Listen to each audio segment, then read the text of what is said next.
WhoThatDaily.com. That's right, the WhoThatDaily.com. Your one-stop shop for everything New Orleans Saints, New Orleans Pelicans, LSU Tigers, even the top flight boxing news. So if you're a Who That and you're looking for a place to stay up on your team, WhoThatDaily.com is your site. The WhoThatDaily.com for the sport Who That in all of us. Check out the Pro Shop. That's right, the Pro Shop is the platform store where you can go and buy all the latest merch to support the platform. Available at the Pro Shops, we have dozens of hundreds of products available for you and your family. Unisex tees for men and women, hoodies and sweatshirts, tank tops, kids and baby items, long sleeve tees, mugs, pillows, wall art, bath bedding, face masks, phone cases, stickers, bags, fanny packs, socks, hats, and many other items. Please feel free to check out the Pro Shops. The link is in the description section below. And remember, it helps the platform continue to grow. Check out the Pro Shop and Who That to you. Who that say they gon' beat them Saints? Who that? Who that? Who that say they gon' beat them Saints? Who that? Who that? Who that say they gon' beat them Saints? Who that?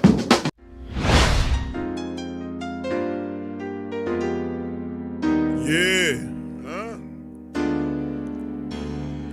Boogie like Benson, I'm a Who That. I'm a Who That. Long as I'm living, I'm a Who That.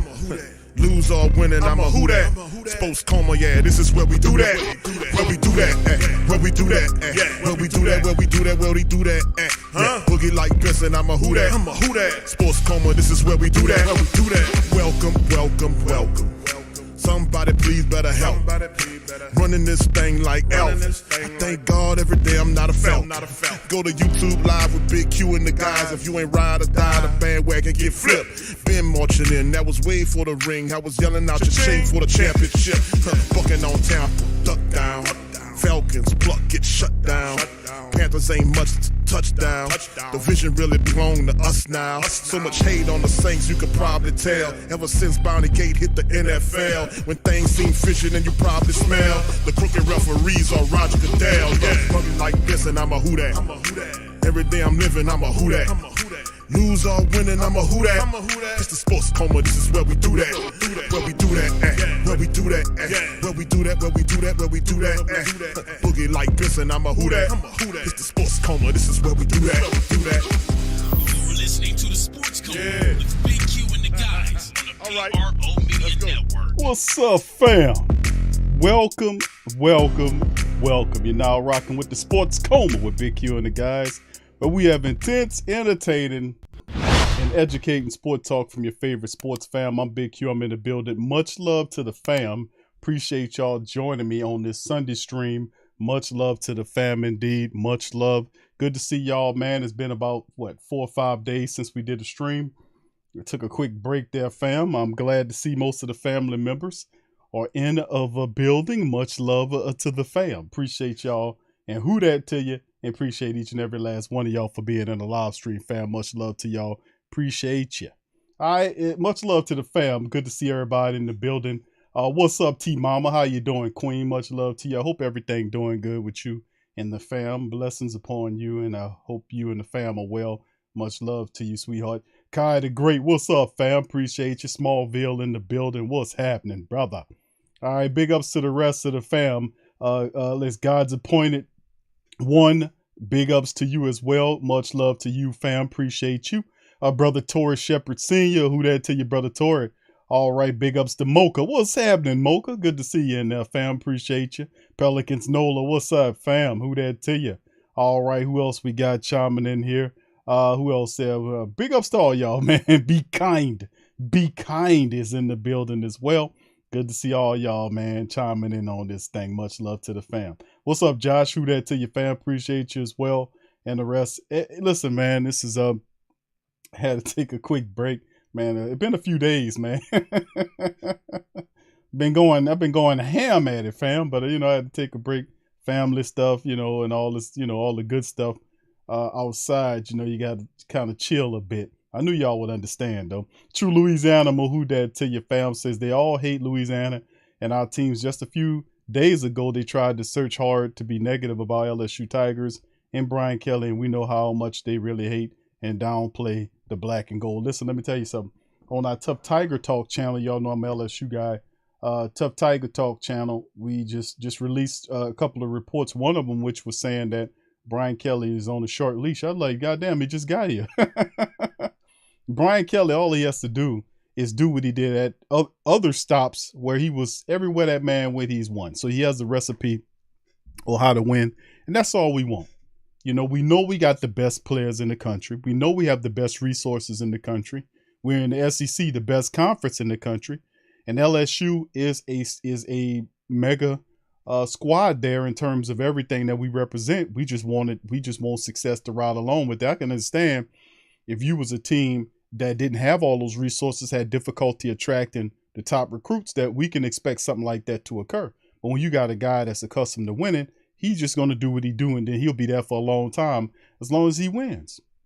That's been the problem. Consistent winning is what we want, consistency. I think everybody wants that in their life, to be consistently successful, consistently with anything, and that comes with actions and proper decision making.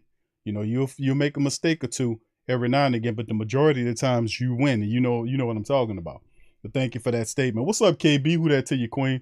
Appreciate all the queens and the kings of the Coma. Much love to y'all. Appreciate all y'all in the building. Brother Brian is in the building as well. Big ups to you. Good to see you, Brian. Brother Jerry, that OG's in the building. What's up, OG? Eric Howard, what's up, fam? Who that to you as well? What's up, Brother Travis? I see you, fam. Appreciate you. 504 Cole, what's up, fam? Who that to you as well? Said Big Q, what's your thoughts on UGK and A-Ball and MJG versus?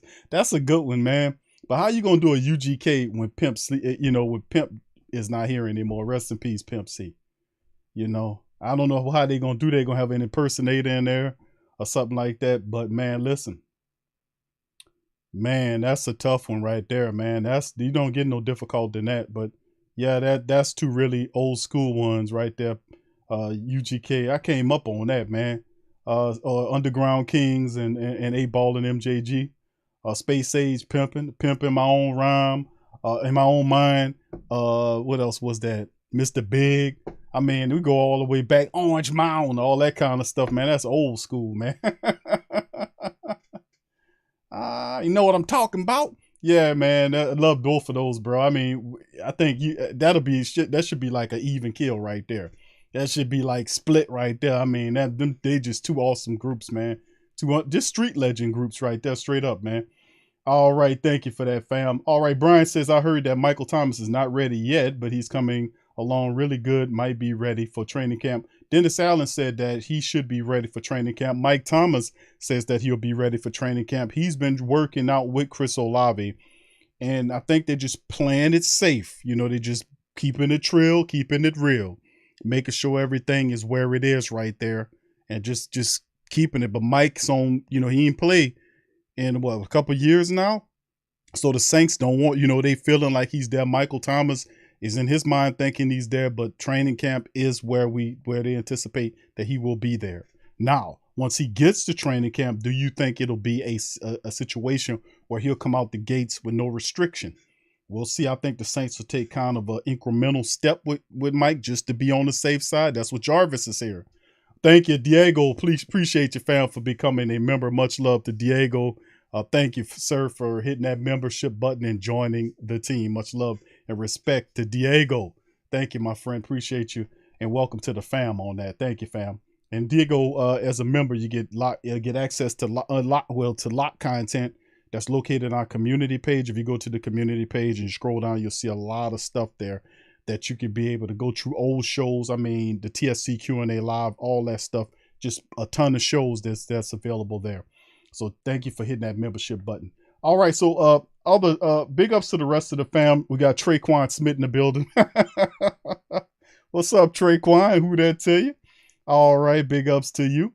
All right. Who else we got? What's up, Linda? Who that to you, Queen? Appreciate you being in the building as well. Big ups. All right. Diego says, let me see. What, Diego? What's your question, my brother? Hold on. It just skipped on me. Just a second here, fam. I see you in the groove. Big ups to you. Joseph Thomas. I see you, brother Joe. Who that to you as well. Devin C. I see you, brother Devin. How you doing, my brother? Trey. What's up, Trey? Trey Joseph in the building. What's up? Appreciate you as well. All right. Hold on. Universal Love 878. Who that to you? Hold on. I just had Diego's comment there. I just lost it, my friend. Let's see. Damn it. I missed your comment. It scrolled on me.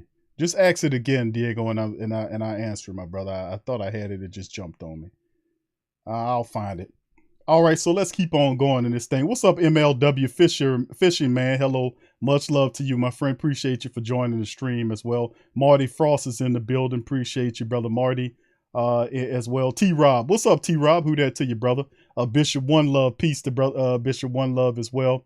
And the rest of the fam. Hit the like button for me, fam, as well. Hit the like button. This one right here, family, is called QB Jameis Winston continues to deal with disrespect from the national media. I know that's a long ass title, but I couldn't put it no shorter than that insofar as just to get people to understand that really the national media, and how many times have we played just in the last recent shows, family, that I've just played interviews from the national press just for the Saints archives, just for our archives here, because they'll turn around and lie and say they didn't say that stuff. We've dealt with that before. And I said, no, that's not true. And I go back, pull it up and play it and say, see, they'll lie. They'll absolutely lie. All right. So let me see. Diego. All right. All right. He said, okay, thanks for the heads up, man. I'm from the 504, but I'm living in the UK at the moment. Okay. My question was, are the Saints really 3,000 to 1 to win the Super Bowl? Yeah. I know it's somewhere around that, but yes. Yeah. I see. But the thing is, check this out. The reality is, like, they cannot no longer tell you that you're not a championship team.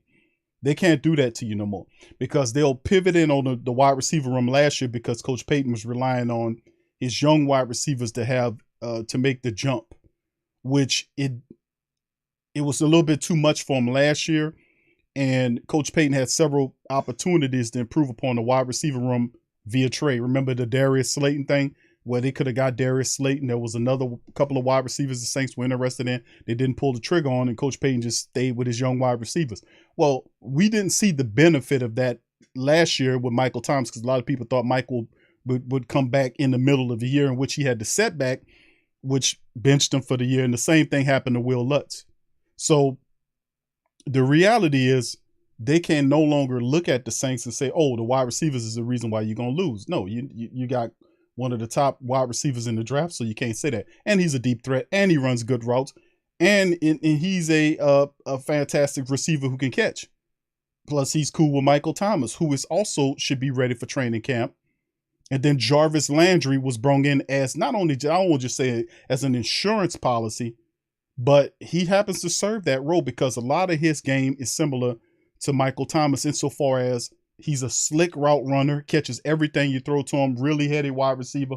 And he'll be a fantastic opponent to the Saints wide receiver room. But the Sean Payton commentary I made earlier about the wide receivers, we didn't see it last year, maybe increment, but you'll see it this year, because a lot of those reps that they got last year, those live game reps, will help improve upon the depth of the wide receiver room. Serious stuff.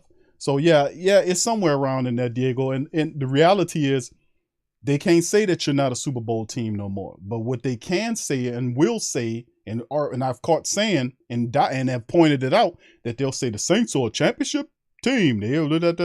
But the quarterback is an issue. And I'm like, okay, why is the quarterback an issue when, they're documented that not every team that went to the Super Bowl and won the Super Bowl had a Super Bowl quarterback? Not saying Jameis. I think Jameis is a top 10 quarterback in this NFL. I really do. I think he's a top 10, top 12 quarterback in this NFL. I really do. Now, a lot of the people say Jameis Winston is the guy. You won't be the guy. Jameis Winston is the problem. I don't think Jameis, 30 interceptions. But then they never say 33 touchdowns. They never say over 5,000 yards he threw that year. They never say that. They always key in on the 30. He threw 30 interceptions. But they never say go back and break down the interceptions. That majority of those wasn't Jameis Winston's fault. I actually went and looked that stuff up and seen that the wide receivers was missing the ball off their hands at 10 interceptions and not being where they're supposed to. And when a quarterback throws the ball and the wide receiver, it goes off of his hands, the wide receiver don't get the mark for that. The quarterback do. The interception, even though the wide receiver dropped the ball, or it popped off of his hands and the defender gets it and intercepts it, that goes against the quarterback. So, I mean, at the end of the day, the focal point is on Jameis, and that's how they are. And remember, most of these people that sit at on high, they get a lot of these guys because a lot of these guys are not critical thinkers. They don't like the critical thinkers. They like the beehive mind guys, the guys that all get from a hive mind. I tell you to go write this article. This will be what we'll talk about, and then it'll be a national thing across. That's why that's dying. Nobody thinks like that. That's like a machine thinks like that. You know, not people that's void of free thinking. I mean, that's why they're falling out of the way. That's why they're the dinosaur press. That's why they're the fossilized press. And that's why young, independent, strong, well, unindependent, as I like to call it, because we ain't dependent on shit. But young, unindependent media is gaining so much traction with the family because they're alive, because they understand what it is and they don't buy into gender dynamics or about with this team, we're going to say this and then that, and then it's across the spectrum. And so when we start cooking their ass, like people send me videos and I start cooking them, it's short work easy because most of them don't do any homework. They don't understand the team like you understand the team, and they'll stay away from you. Trust me, they will. They don't want no part of you. When you start talking, they don't want no part of you. They're not going to answer, turn on the phone lines and have you or go get into a debate about you about the who that. Are you kidding? Them people, you would cook them people, man. I've been cooking them people, man. I'm cooking them bastards like they're a big hot pot, a big old stew pot full of gumbo, man. I be up there stirring the pot and cooking their ass. You know what I'm saying? Big ups to the fam. Hold on here. All right. Appreciate the fam, man, for being here. All right. Yeah. I know that Jameis, that's the Jameis Winston thing. They can't deny you that you're a Super Bowl team, because to deny you that and say that the Saints won't win that is to make them look even more stupid and foolish than they already look, and get them to lose even more credibility because they steadily losing it. They steadily more. They teleprompter readers. There's no teleprompter here, man. I don't need a teleprompter to break down the black and gold, man. That's coming straight from the heart and straight from the mind, man. We don't need no damn. I don't need no stinking teleprompter.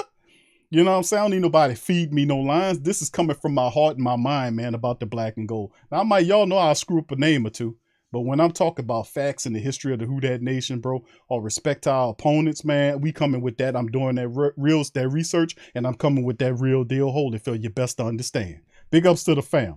All right, I see you there. Appreciate the rest of you guys being there. What's up, Teal? My dog Teal in the building.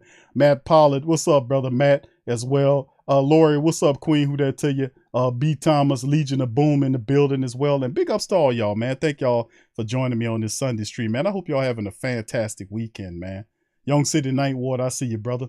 Big ups to you. I hope y'all having a fantastic weekend. It's really nice, man. It's really nice outside, man. I hope y'all enjoying that, man. All right, so anyway, we're going to do that, fam. I'm going to play a little of this interview that happened a couple of days ago. I was, like I said, I took a little hiatus, maybe about 4 or 5 days off, man. But I was still maintaining some of the commentary on the Saints, looking at in terms of watching what's happened at the OTAs and listening to the interviews and all this other kind of stuff. I've been still maintaining that. But I'm going to play a little Jameis here, and this is from some of the Jameis from what happened during the OTAs. I'm going to play a little of that. We'll go into several articles today, family, and we're going to handle the business. So hit the like button for me, if you please, as we get going on this. So here go Jameis, fam. Y'all put one in the chat if y'all can hear Jameis talking. How excited he is about coming back from injury. Grateful to be back working with teammates and growing. How do you feel? Excited and grateful. I mean, from coming off the field, you know, the knee and everything, finally getting some work in. The same, excited and grateful. Every time I get off, step on the field and work with my teammates, I want to take advantage of the opportunity, and I'm grateful that I get a chance to do that. Jameis, I know there's obviously still a ways to go, but can you assess your movement and your comfort? Drops are at full speed right now. Still progression just into running. But like I said, man, I'm more just taking advantage of every opportunity I can get. I'm happy I can take full speed reps of passing, not rolling out and stuff yet. So everything's going great, man. Did you always believe that you would get back to this point this quickly, where you are right now, or is this? Yeah, I mean, I felt at 3 months that I was back to this point, but I'm always embracing the process, always trying to find new ways. It's actually a blessing in disguise, again, able to strengthen other muscles, my hip flexors, my glutes. my quads and hamstrings. So just kind of revamping my whole body and just making sure that everything is tight knit and ready to go. What's been the toughest part of the 7 months trying to get back to this? Not playing. The toughest part is definitely was watching last season, supporting from afar, and not being able to go full fledged because I love working, but I do embrace the process and I love being resilient. So I get a chance to do that. When it happened, you knew right away that was it. Man, I was hoping not, but I'm just happy that we won that game. The fact that we won that game made me feel so much better. Are you ahead of schedule, do you think? Wait, I feel like I've been way ahead of schedule. Yes, sir. Was there any doubt for you that you wanted to be out here for this? I mean, obviously you don't have to be out here for this, but for you, the mindset of just needing to be out here. I mean, just the mindset of just being in the building, right? Like with my teammates. I think that's so important because, like I said, last season I missed that. 7 weeks in the building, it was okay, but having a whole season finishing, I couldn't wait to get back around the guys and be in team activities and just work. Is part of it that this is my job and you want to make sure that you're out there to own it from the start? No, I definitely have a certain type of ownership about it, but it's really just the gratitude that I get to play this game, and that's the beautiful thing about football. Like every part matters, right? The rehab matters, the progress of getting back to full speed, it matters. The reps with the young guys, the reps with anybody that I possibly can get a rep with, it matters. So it's just exciting. What do you see in Chris Olave so far? Smooth as the other side of the pillow, right? He's just really smooth. He can get in and out of breaks very well. Electric and smart, man. He's a guy that's always asking questions. He's a guy that wants to know, like, how do you want it? And I really respect that. He's a pro right now as a rookie, so I'm excited to see that. James, what have been your early impressions about Dennis Allen just as a head coach? Just commanding, man. Like I always knew that he was a great commander of the defense. But seeing what he brings to the team meeting room has been very exciting, has been very encouraging, the way that he commands that room. And I got a lot of respect for Coach. And I knew that he was going to come with it just with the fire and the passion that he has on that defensive side of the ball. But seeing the true leader he is among all these men, both sides, offense, special teams, and defense, has been really inspiring. That's a great point by Jameis, by the way, family, is that he talks about Dennis Allen. A lot of the that was a good piece of information, inside information on the mindset from the player perspective of what Dennis Allen represents. And, of course, we get an opportunity for them to get kind of familiar with Dennis Allen, the head coach, as opposed to Dennis Allen, the defensive coordinator. And Jameis Winston gave us a brief insight into their in terms of his passion and acumen. And this is true because we understand here through that nation that a lot of the principles, offensively speaking, that were here for years remain here in the mind frame or the personage of Pete Carmichael and several Saints assistants. We understand that the players are familiar with Coach Payton's style of system, but Dennis Allen has to carve out his own niche as a head coach in this league, coming behind future first ballot Hall of Fame coach and Coach Payton. So, I mean, this is big and good insight from Jameis Winston. Do you feel like, I know there was a little flirtation with another guy in the offseason, but this club has really entrusted the thing to you. Do you feel a little extra responsibility with that? Man, I'm always grateful for the duty that I get and the privilege that I get to be a strong quarterback in this NFL.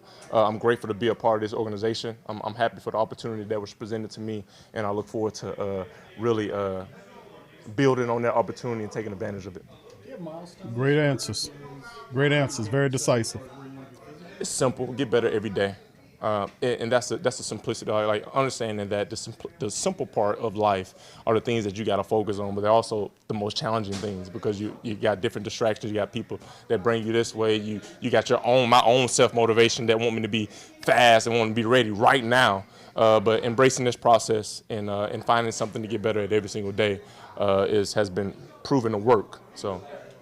That's excellent answers by Jameis Winston. I mean, if you think about what he's saying, the big part of the compliments are not the non-compliments are the insults that a lot of people was giving Jameis Winston. They were talking about his immaturity issues that he's dealing with Tampa Bay. It's different because what they seen in Tampa Bay is different than what we see here in New Orleans. See, we've seen Jameis Winston, and I even were able to peer in over there and see certain situations where I didn't like Jameis Winston, the Tampa Bay Buccaneer. But as the Tampa Bay, the New Orleans Saints version of Jameis Winston is a totally different dude. He's a guy that still has he still has the strong arm. He still has the intelligence. He has the athleticism, and he's a lot more mature. The New Orleans version of Jameis Winston is a guy that is more mature, that can see the game. Listen to the wisdom that's coming out of Jameis's mouth when they're talking about the process. And these are good questions by the media, because all of these questions, they're asking about the process, and he's giving you commentary, and he's not thinking about it. These are things that he's very decisive, and he's firing answers, and because his mind is focused on what he needs to do. And when you have a focused mind, those answers come out quick. So Jameis is great answers by Jameis. Gonna play a little bit more than we get to the articles. Permanent Jameis, or will that come out? Yeah, so right now the brace is mandatory, being out there on the field, just for the beginning process. I am going to be wearing the brace with the season. I think everyone does that after ACL, especially at the quarterback position. There's nothing limiting. There's nothing that really bothers you from that perspective. I'm commanding the brace now. You know what I'm saying? Does it affect your running at all when you're doing that? Because I know you were able to, especially the game where you got hurt, you were a threat running.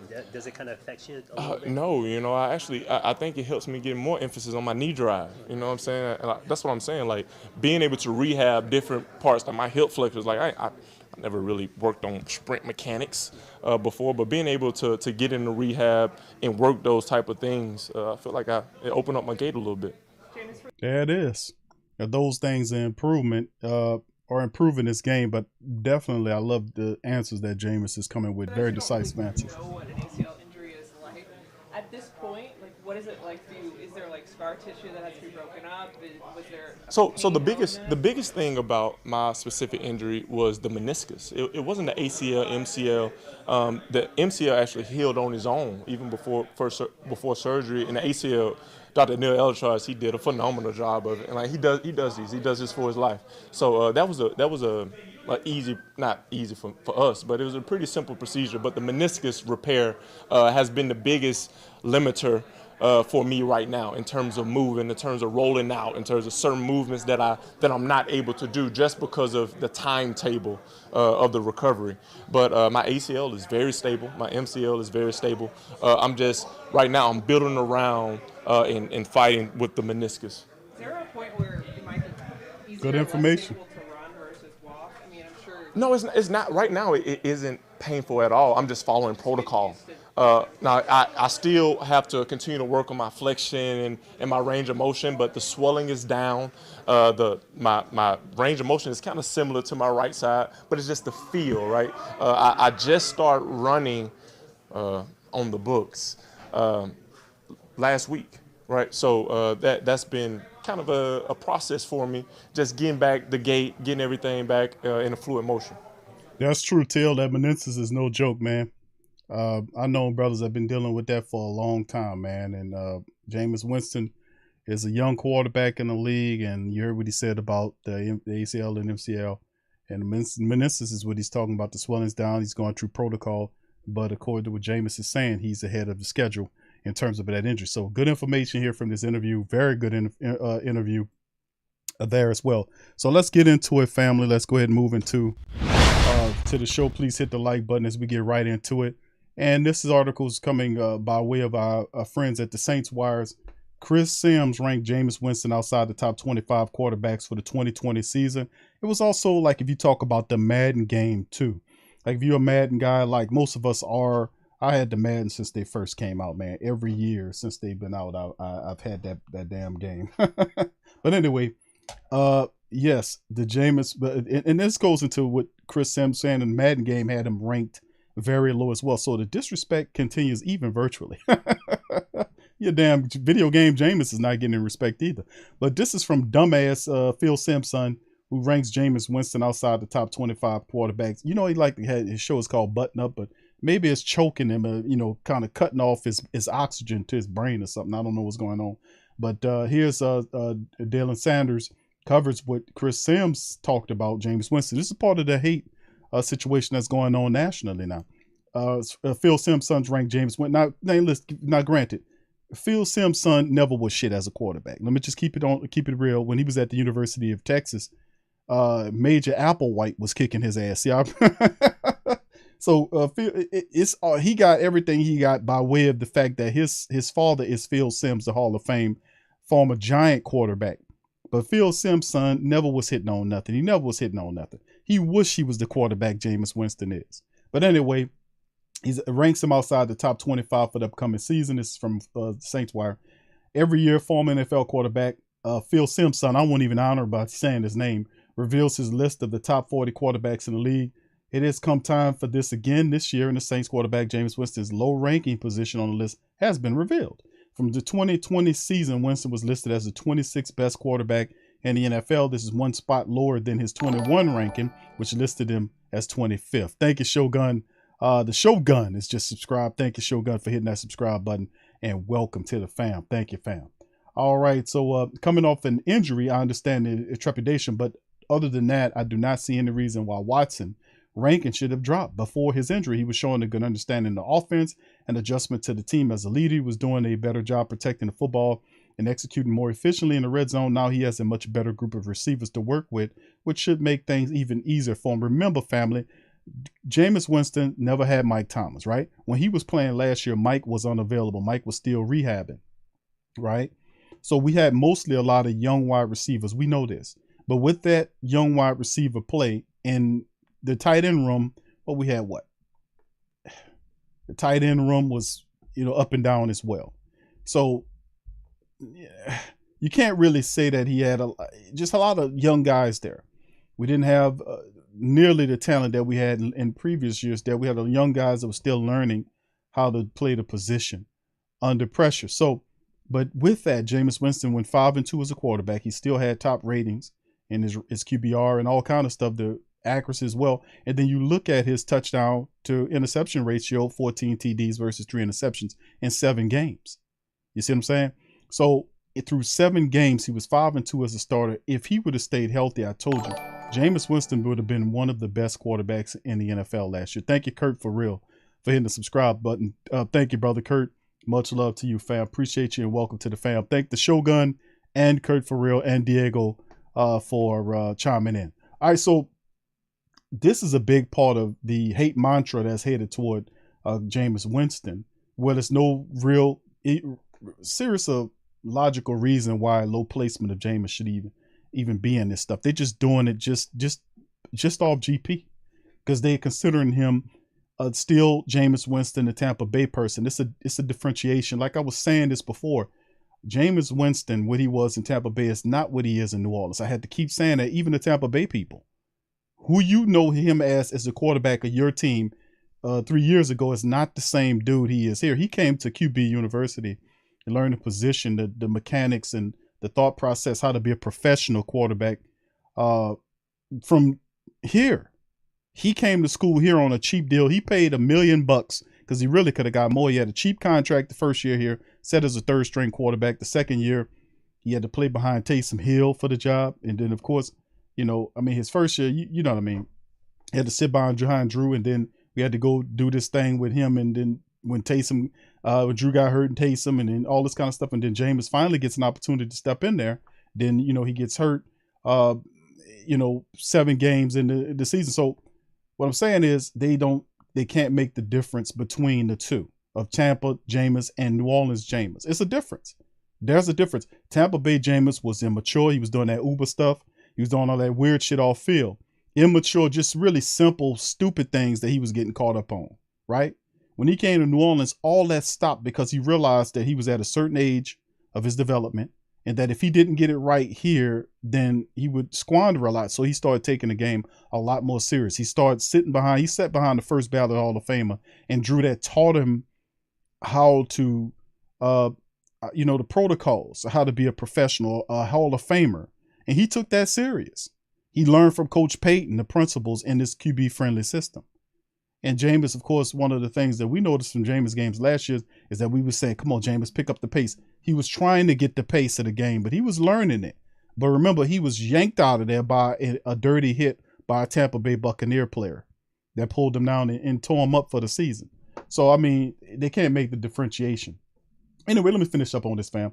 Coming off an injury, I understand the trepidation, but I do not think Winston has yet earned a ranking in the top half of the league, but he definitely has shown more than some of the quarterbacks ranking ahead of him. I do think Winston should be ranked closer to number 20 on the list entering the season. This is the writer of the story from Saints Wire. That's saying that he thinks Jameis is the 20th ranked quarterback in the NFL. I would have to disagree with that. Sir Rogers, thank you for hitting the subscribe button, fam. Appreciate you, Sir Rogers. Thank you, sir. Welcome to the fam. What's up, Joanne? Who that to you, fam? Appreciate you. All right, now you fam. Let me put this to the family members out here. You guys, even I'm not saying most of our beat writers, but it's even to a degree. It's still people have doubts on Jameis Winston. Like they'll say the Saints are a championship team, but the quarterback, man, Trent Dilfer wasn't a championship quarterback, but they won with him. What other quarterbacks wasn't championship quarterbacks but won Super Bowls with the team? And I'm thinking Jameis is a lot better than any of those guys. Who else? Throw them out there. Who else is out there that you got? I threw Trent Dilfer out. Who else you got? None of those guys were better than Jameis Winston. I'm keeping it a buck.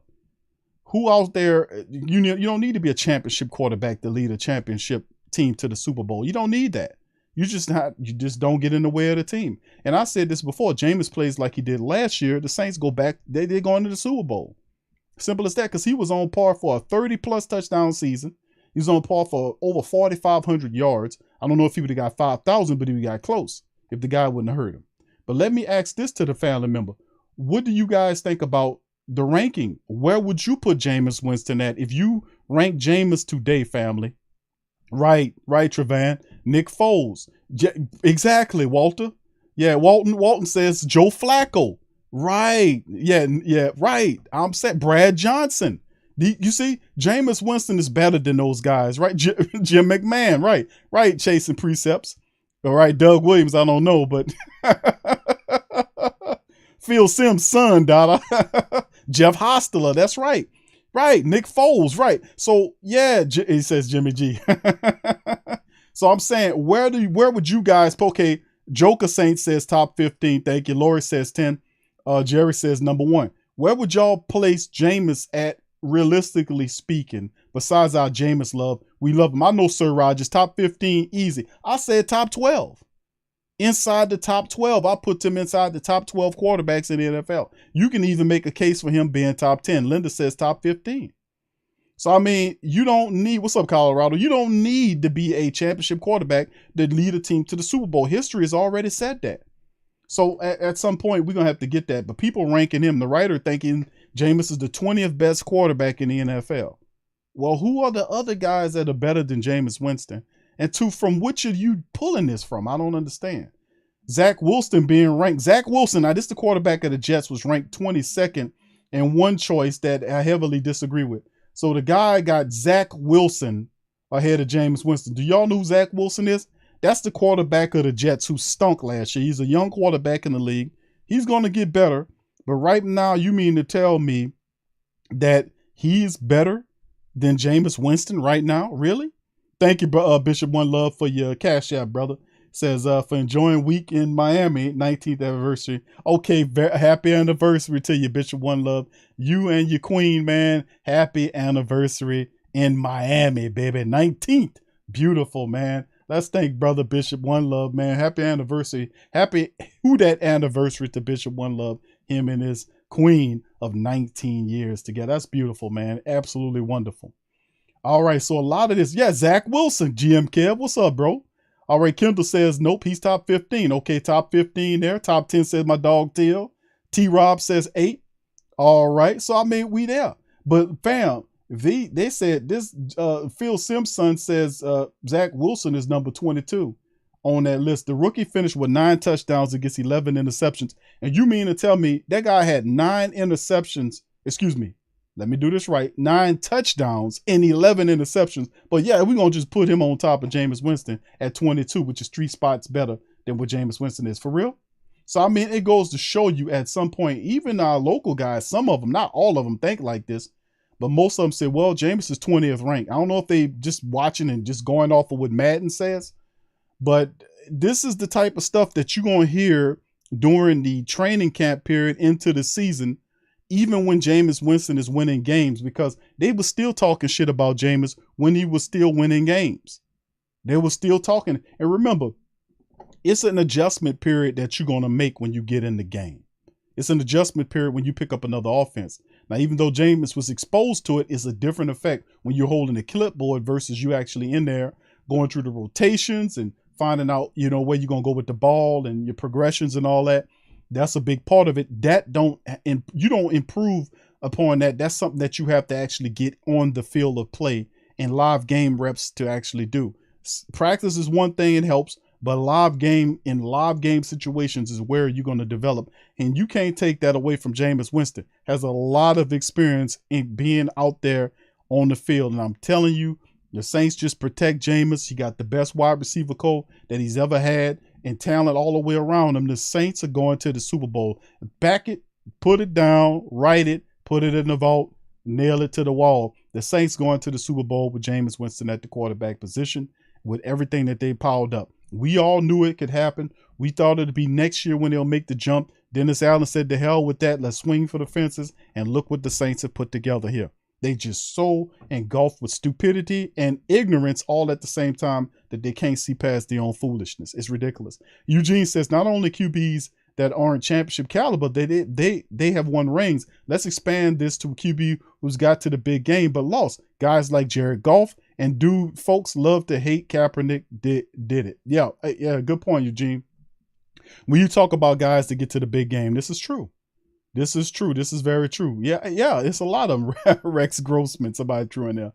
What's up, Ultimate Streams TV? Said, man, Big Q, the hate they have for Jameis is, I've been, and I'm telling you this, fam, you're absolutely right. It's unreal. I know Kevin said, who wrote, this is a brother from Dylan Sanders this wasn't Ross Jackson. I promise you that ain't Brother Ross. He ain't gonna write that. But, you know, shout out to the young brother over there, man. It's hard enough, man, when you write this shit, then you're watching people react to what you're writing. Sometimes you make them happy, sometimes you won't. But sometimes as a writer, let me tell you something, because I wrote for people before. I wrote for other places before, and I did that already. Let me tell you something. When you write something, you don't have no thin skin. Do not have thin skin. If you write something that people react to it, read the commentary and take from it what you will that is valid. Because people out there will educate you on the Who Dat Nation. You know, they'll educate you on this and that and the third. You got to be one of these people to be able to learn from your readers. If you can learn from your readers, like I learn from the Great Saint Think Tank all the time. That's why they are the Great Saint Think Tank. They're some of the smartest Who Dats in the world that come up in here. They ain't got all that stupidness with them. They come up in here and they be like, oh no, we ain't gonna question nobody. We just gonna do whatever they say. Nah, and they like, why are you doing this? Why are you doing that? Stuff that you're supposed to do. That's how you're supposed to walk through life and as a critical thinker, as a free mind, and not close it down because you become somebody that follows the team or listens to the team. No. You know, enough of they be trying to get rid of critical thinking since monarchs took over took over society. No, that would be them people that free you, because it's the free-minded people that came up with all the inventions that the closed-minded people enjoy. All the shit that they like to grapple about, and probably in the olden days would put the free-thinking people in an insane asylum for coming up with the cell phone, the washing machine, the car that you know, a buggyless, horseless carriages. I'm going to invent a horseless carriage, and they go and tell on you and put you in an insane asylum. Listen, let me tell you something. It's the free-thinking, critical thinking people that drive society, not these concrete brains, not these closed-minded concrete brain people. Then they enjoy everything the free thinkers come up with. Oh man, I'll tell you, man, it's funny out here in this world. But anyway, this is Phil Simpson there. But let's move forward. This is Brother Kyle T. Mosley. These are free thinking and critical thinking people. Brother Bob Rose and Kyle T. Mosley at the Saints News Network. Those guys know what they're talking about as well. And this is a very good article that the brother wrote the other day. And this is a really good article I wanted to share with the family members. Jameis Winston doubters parallel the Drew Brees doubters of 06. Really clean article. I don't know if y'all heard this before, but we're going to go over this article because it drops a lot of good information here. All right, so here we go. Here's the truth. Brees doubters and naysayers were just as passionate in 06 as the ones who cast doubts about Jameis Winston. This is true, and it's an interesting perspective to take, to be honest with you, about it. But here's the truth. Drew Brees doubters and naysayers were just as passionate in 06 as the ones that cast doubt about Jameis Winston. How so, Sway? Well, let's get into it. Most Saints fans, some media and podcasts were too young to recall Drew Brees signing with the team, let alone the negative commentary that hurled at the future Hall of Famer. Oh yeah, man. He absolutely 100% right. They were talking about Drew off that his arm is weak and all that. Thank you, Brother Prime. He says, ignore the haters, enjoy the cruel hard code. Thank you there, Brother Prime, for your super chat. He says, for the most who have thrown shade at Jameis, at Winston, it's another example of convenient amnesia. Oh yeah, let's be honest. Drew Brees was shown the door in San Diego by a front office executive that demanding strategically maneuvered a #1 draft pick from the Chargers to swap with the Giants, and the rest is history. Eli wins 2 Super Bowl rings, Rivers none. Rivers retired. Back to Brees and Winston. Brees was called, quote, hot garbage, end quote, because of his injured shoulder. He proved his naysayers wrong through his grit, passion, and excellence in his profession. Also a little help from Dr. James Andrews repairing his shoulder. For everyone who says Winston sucks because of his poor numbers, let's examine. It took Drew Brees 9 seasons before he reached the Super Bowl. All right. Jameis Winston is entering his 8th. Perhaps Winston's negative commentary for his dreadful 30 interceptions is somewhat deserving, but the Bucs offense was mediocre at best. After 7 years in the NFL, Brees had 88 interceptions compared to Winston's 91. Let that sink in. You see the contrast? When you're a critical thinker, you could be able to see the numbers and give it contrast, as opposed to an emotional minded person that's trilling off about 30 interceptions. When you start kind of comparing it in contrast to how things are, it deflates their argument in a big way. Let's say that again. After 7 years in the NFL, Brees had 88 interceptions compared to Winston's 91. Let that sink in. The same goes for Winston. Jameis sat down for a season to rehabilitate his career from a season of greatness and hell. The focus on his 30-30 found plenty wanting to drive him out of Tampa, like he was Frankenstein being ousted from the village. Watch the movie or read the book. Besides the 30 horrid interceptions, his 5,100-yard passing and 33 touchdowns were impressive for an NFL quarterback in his 5th season. All that was thrown out the door. 5109 throwing it. He led the NFL that year. He had 33 touchdowns, but what did they do? They go on 30 interceptions and blast that and totally omit by stupidity, ignorance, and agenda what he did. The 2 prior numbers that I admitted, the 33 touchdowns and the 5109 passing yards, the passing yards was top in the NFL, and he was inside the top 5 quarterbacks with those 33 touchdowns. But did they throw those 2 positives versus the 1 negative? No, that's because you're dealing with an operation that likes to magnify the negative. Now, if I took any one of the media people and started negatively and pushing up all the negative and all of the bad stuff they do, they would say that, oh, that's wrong for you to do that. Concentrate on the positives. Well, that's what we're talking about with Jameis. He had more compelling positive stats than he did with the negative 30 interceptions, but that just goes right past it because they don't cover it fairly. The bottom line is Jameis ain't Drew and Brees ain't Watson. I think I said that correctly, but let's move on to reality. New Orleans set up Winston for success in 22. He and every team will have question marks. How will the offensive line protect him? Can Winston gel with Thomas, Landry, and Chris Olave? Will Elvin Kamara be available? What will his relationship be like with Dennis Allen and Pete Carmichael? Now, albeit the truth lies within the decision making, Brees tossed 79 interceptions in his first 5 seasons with New Orleans. In 06, he deserved to get a pass by winning the Lombardi, but he was a turnover magnet at times. Fans and coaches shouldn't be too quick to judge and give Winston the hook. This season he hit a rough patch. Good quarterbacks rise out of dark situations. Great quarterbacks excel through adversity and claim victory with their performance in crunch time. Given a chance, Winston will have that opportunity. Can it happen? We shall see. Now, that was a very good article and well said there, but Brother Kyle T. Mosley at the Saints News Network, go over there, family, and share their stuff. Like I said, these guys be dropping it, man. That was great insight, especially the parallel Drew and Jameis together like that and hit it with the statistics. That was pretty cool, man. That was pretty cool how he did that, man. So share his stuff, man. Big ups. Let's move on, man. Here's another one here from CBS. Actually, it was CBS by way of Saints Wire saying CBS Sports ranked Saints offense as 3rd tier across the NFL.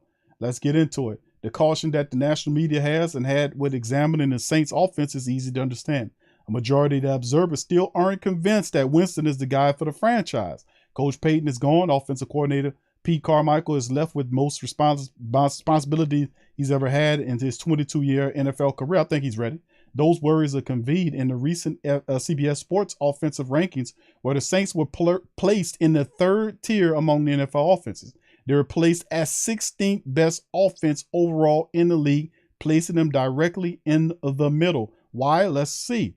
About the team in the third tier was Jared Dublin of CBS Sports that said, quote, "We can consider this tier the above average but not quite great group." I don't know. Let's think about it for a second.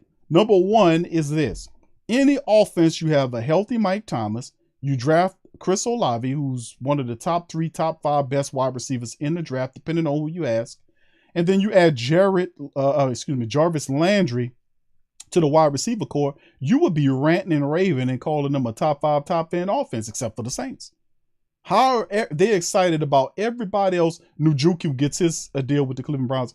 If Jarvis Landry went back to Cleveland, they'd be ranting and raving about Cleveland all day. If Jarvis Landry joined any other team with Tyrann Mathieu, they'd be ranting and raving about it. Oh, they're going to win it. They're going to do this. But when you add Landry, Chris Olave, and a healthy Michael Thomas together, you get a third tier group ranked among the 15th rank. It's just, what? It doesn't make any sense. None of them, and listen to his breakdown. They all have above average or better offensive line play, really. Play callers and pass catchers. None of them has a hole at running back, but these teams also didn't necessarily have elite units with the exception of the Colts. Jonathan Taylor, Vikings Cook, and the 49ers Kyle Shanahan. I do agree that right now we cannot call the Saints a great offense on paper. They have the potential, but this guy's calling them. His offense is the people that he put obviously over the Saints to rank the Saints in the third tier offense. Obviously, he had a second in the first tier that he put on paper. None of them ain't touched the field yet. But, I'm not going to say you justify just because we haven't seen them and they're still on paper yet. But most of the people that he's still talking about, everybody this effing guy, Jared Dublin, is talking about, is on paper. None of these people have played a game yet. The team that they have assembled right now with all of the additions are still on paper right now. So this is a paper argument. So if it's a paper argument, you can't justify you putting the Saints in the middle tier or the third tier by saying, hey, it's still on paper. Well, so is everybody else. What's your rationale for that?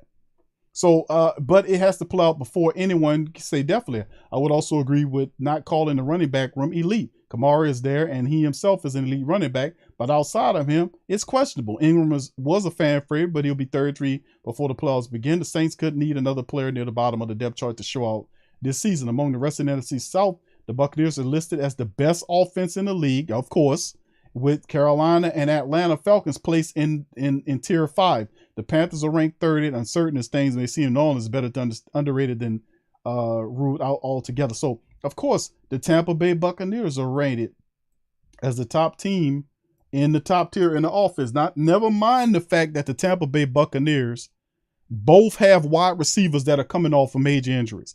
Never mind the Tampa Bays have a quarterback that's over 40-something years old. He's not getting better. In terms of his athleticism, he's getting slower and slower. He's getting older and older. The game is still getting faster and faster. They've got younger on the offensive line. They lost two key, one of their best offensive linemen they lost. The other guy left. So you have you're going to have new guys protecting the statue back there. You got Leonard Fournette banged up. You got two wide receivers, Goodwin and Evans, both coming off a major injury. But, oh, yeah, they're going to be the number one offense. Oh, my goodness. Oh, yeah, fam. Come on, let's move on to the next one here. Saints assistant GM Jeff Ireland compares first-round picks to Chris Olave and Trevor Penny, the former All-Pros. And we talked about Jeff Ireland. He came out, had a little press conference. He made mention of the fact that he liked what Chris Olave is. And in 22, the Saints did it again. And in the first round, they landed former Ohio State wide receiver Chris Olave at number 11 and former Northern Iowa tackle Trevor Penny with the 19th pick.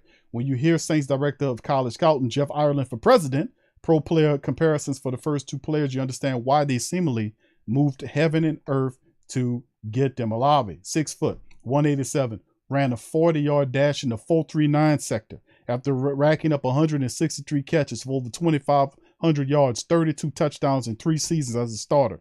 Ireland-sided Hall of Famer who spent his entire career in Indianapolis. He says, I like that he was a 3-year starter at a major university. I like that he was very productive in each of those years. I like that he's a great kid. I like the way his staff talked about him on terms of his intelligence, the fact that they could use him all over the field, the fact that he was consistent. The makeup was what we look for his size. He has the height and speed. We'd like to have him to be a little stronger, and they will, because Mike Thomas will make sure he gets that way. Cody Burns will make sure he gets that way. We got to put some strength on him and some muscle, but every time you would turn on the tape, you would see Chris Olave making play in the game and like that. So he reminds me of some players that I've played in our league. He compares him to Marvin Harrison. That's awesome. Marvin Harrison, that was just silky smooth and effortless, and some body type. He doesn't look like they were running fast, but when you turn on the clock, it's like full 3. So there's some really good aspects. So good comparison. Marvin Harrison, wow, Jeff Ireland for president.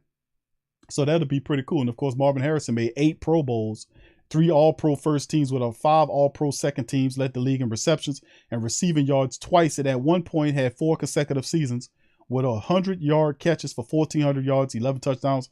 His 3rd all-time in double-digit receiving touchdown seasons, 8, behind only the great Jerry Rice and the great Randy Moss. And if Chris Olave comes anywhere close to replicating what Harrison did in his career, the Saints will be quite thrilled with the selection. That's a great great comp by Jeff Ireland for president. Trevor Pinion is the next guy. Compared him to a former '1 overall pick. He said, when I was in Miami, my first pick as a general manager of the Dolphins was Jake Long. How about that? He was the first pick out of Michigan. Jake was 6'7", 325. I remember the press conference after the draft, and I was like, well, he's technically a little flawed, and we've got to get him better technically. Immediately, I heard, wait a second, you just took him as the first-round pick in the draft. I'm like, well, every player coming into our league is technically flawed, even if he's playing at Michigan, and he's ended up going to 4 straight Pro Bowls. I see this guy Penning having the same technical flaws, but also having the same ability as someone like a Jake Long. He didn't play at Michigan. So, yeah, Long was a full-time Pro Bowler. 2-time All-Pro, 1 team, 1 second team. He saw his career cut short due to injuries, but Penning can approach that level of play. New Orleans will be quite thrilled with his selection. Is he the successor, and hopefully not at the Armstead position. Really, hopefully, as the Ramczyk position, we move Ramczyk to Armstead's old position. Hopefully. Of course, as the case with Olave lining up to Harrison Paris, this is easier said than done. So, yeah, Penning, you see what he can do. Yeah, he need to clean up some stuff. A lot of stuff Pinion needs to climb, but he does have a lot of potential. Love his attitude. Love his mean streak. I love what he does right there. But, you know, and like I said, we have some of the best offensive line assistants in the game. They'll get this kid together. They'll get him together because his success on the offensive line will be big for the Saints. Remember the idea with Dennis Allen when he hit that press conference and he was brought in as the head coach of this team. Remember what Dennis Allen was saying, fam? When Dennis Allen came up in here, he was saying that he wanted a running game was mean and powerful, which means that your offensive line would have to meet those parameters. That your offensive line would have to be mean and nasty as well. So Trevor Penning is the guy that does bring mean and nastiness there. McCoy does have a mean streak in him as well. Cesar Ruiz still needs to learn the position. Ryan Ramczyk is one of the best when he's healthy. So the St. Andrews Pete needs to stay healthy and keep doing what he do. But at the end of the day, man, the Saints offensive line we have to be able to get those guys to play at that level that we accustomed to seeing them play at. They have to dominate the line of scrimmage to be able to open up holes for our running backs, whether it be Alvin Kamara or whoever else it will be. And then, of course, buy time for Jameis Winston so he can read and go through his progression so he can find the proper target. So at the end of the day, the offensive line is some flux there with Trevor Pinion and these guys with Armstead going, and then the question mark is Cesar Ruiz. He has to step up in his 3rd year. I seen the interview for Cesar Ruiz, which we'll see where he goes with that because they are hell-bent on playing him at the guard position, which I'm not a person. I really don't like that, but it is what it is. Okay, fam. Let's keep the thing going here as we move into it. So, hold on here. Let me give a quick shout out to a few people. What's up, brother David? Who that to you? Brother Clint, who that to you as well? Much love to you. Good to see you. All right, big ups to RG. What's up, fam? Appreciate you. Joe Gidry. What's up, brother Joe? Big ups to your NOLA nerds in the building as well. He says, Hunter Hill thinks that because of the interception percentage being 100% Jameis' fault, how many interceptions were the fault of the wide receiver drops or batted balls by defense? I would say 65% of them. I get what you're saying there, NOLA nerd. Yeah. It was a few that we seen when you talk about Jameis Winston, and when you go back and watch the footage, because a guy did a really good highlight reel of all of Jameis Winston's interceptions that year, and it shows you can go pull it up on YouTube. It showed you pretty much all of those interceptions and what happened when he was throwing the ball, how guys was missing it or guys was running the wrong routes and James threw it out there and the ball be picked off, stuff like that. So most of them you're going to put on the quarterback, and I would say if it's 65% Jameis' fault versus the other half, it's probably somewhere in that percentile range. I didn't put a number on it, but I guess I would say that it'd probably be in that range as well. All right, so thank you, fam. What's up, brother Cedric? Who that to you? Big ups to you and the rest of the fam. Appreciate y'all being in the live stream. Please hit the like button for me, fam. Well over 200 of us who that's in the building. I see you, Nola Balls. Who that to you, fam? Lil Ray, who that to you? Yeah, sign Quan. It's coming, bro. It's coming.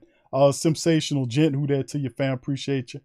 Yeah, no, I think the Saints is going to make it happen, bro. Don't have any qualms or bones about it. I think it's healthy for for Quan to go and talk to the Jets, because Quan Alexander wants to be back with the New Orleans Saints.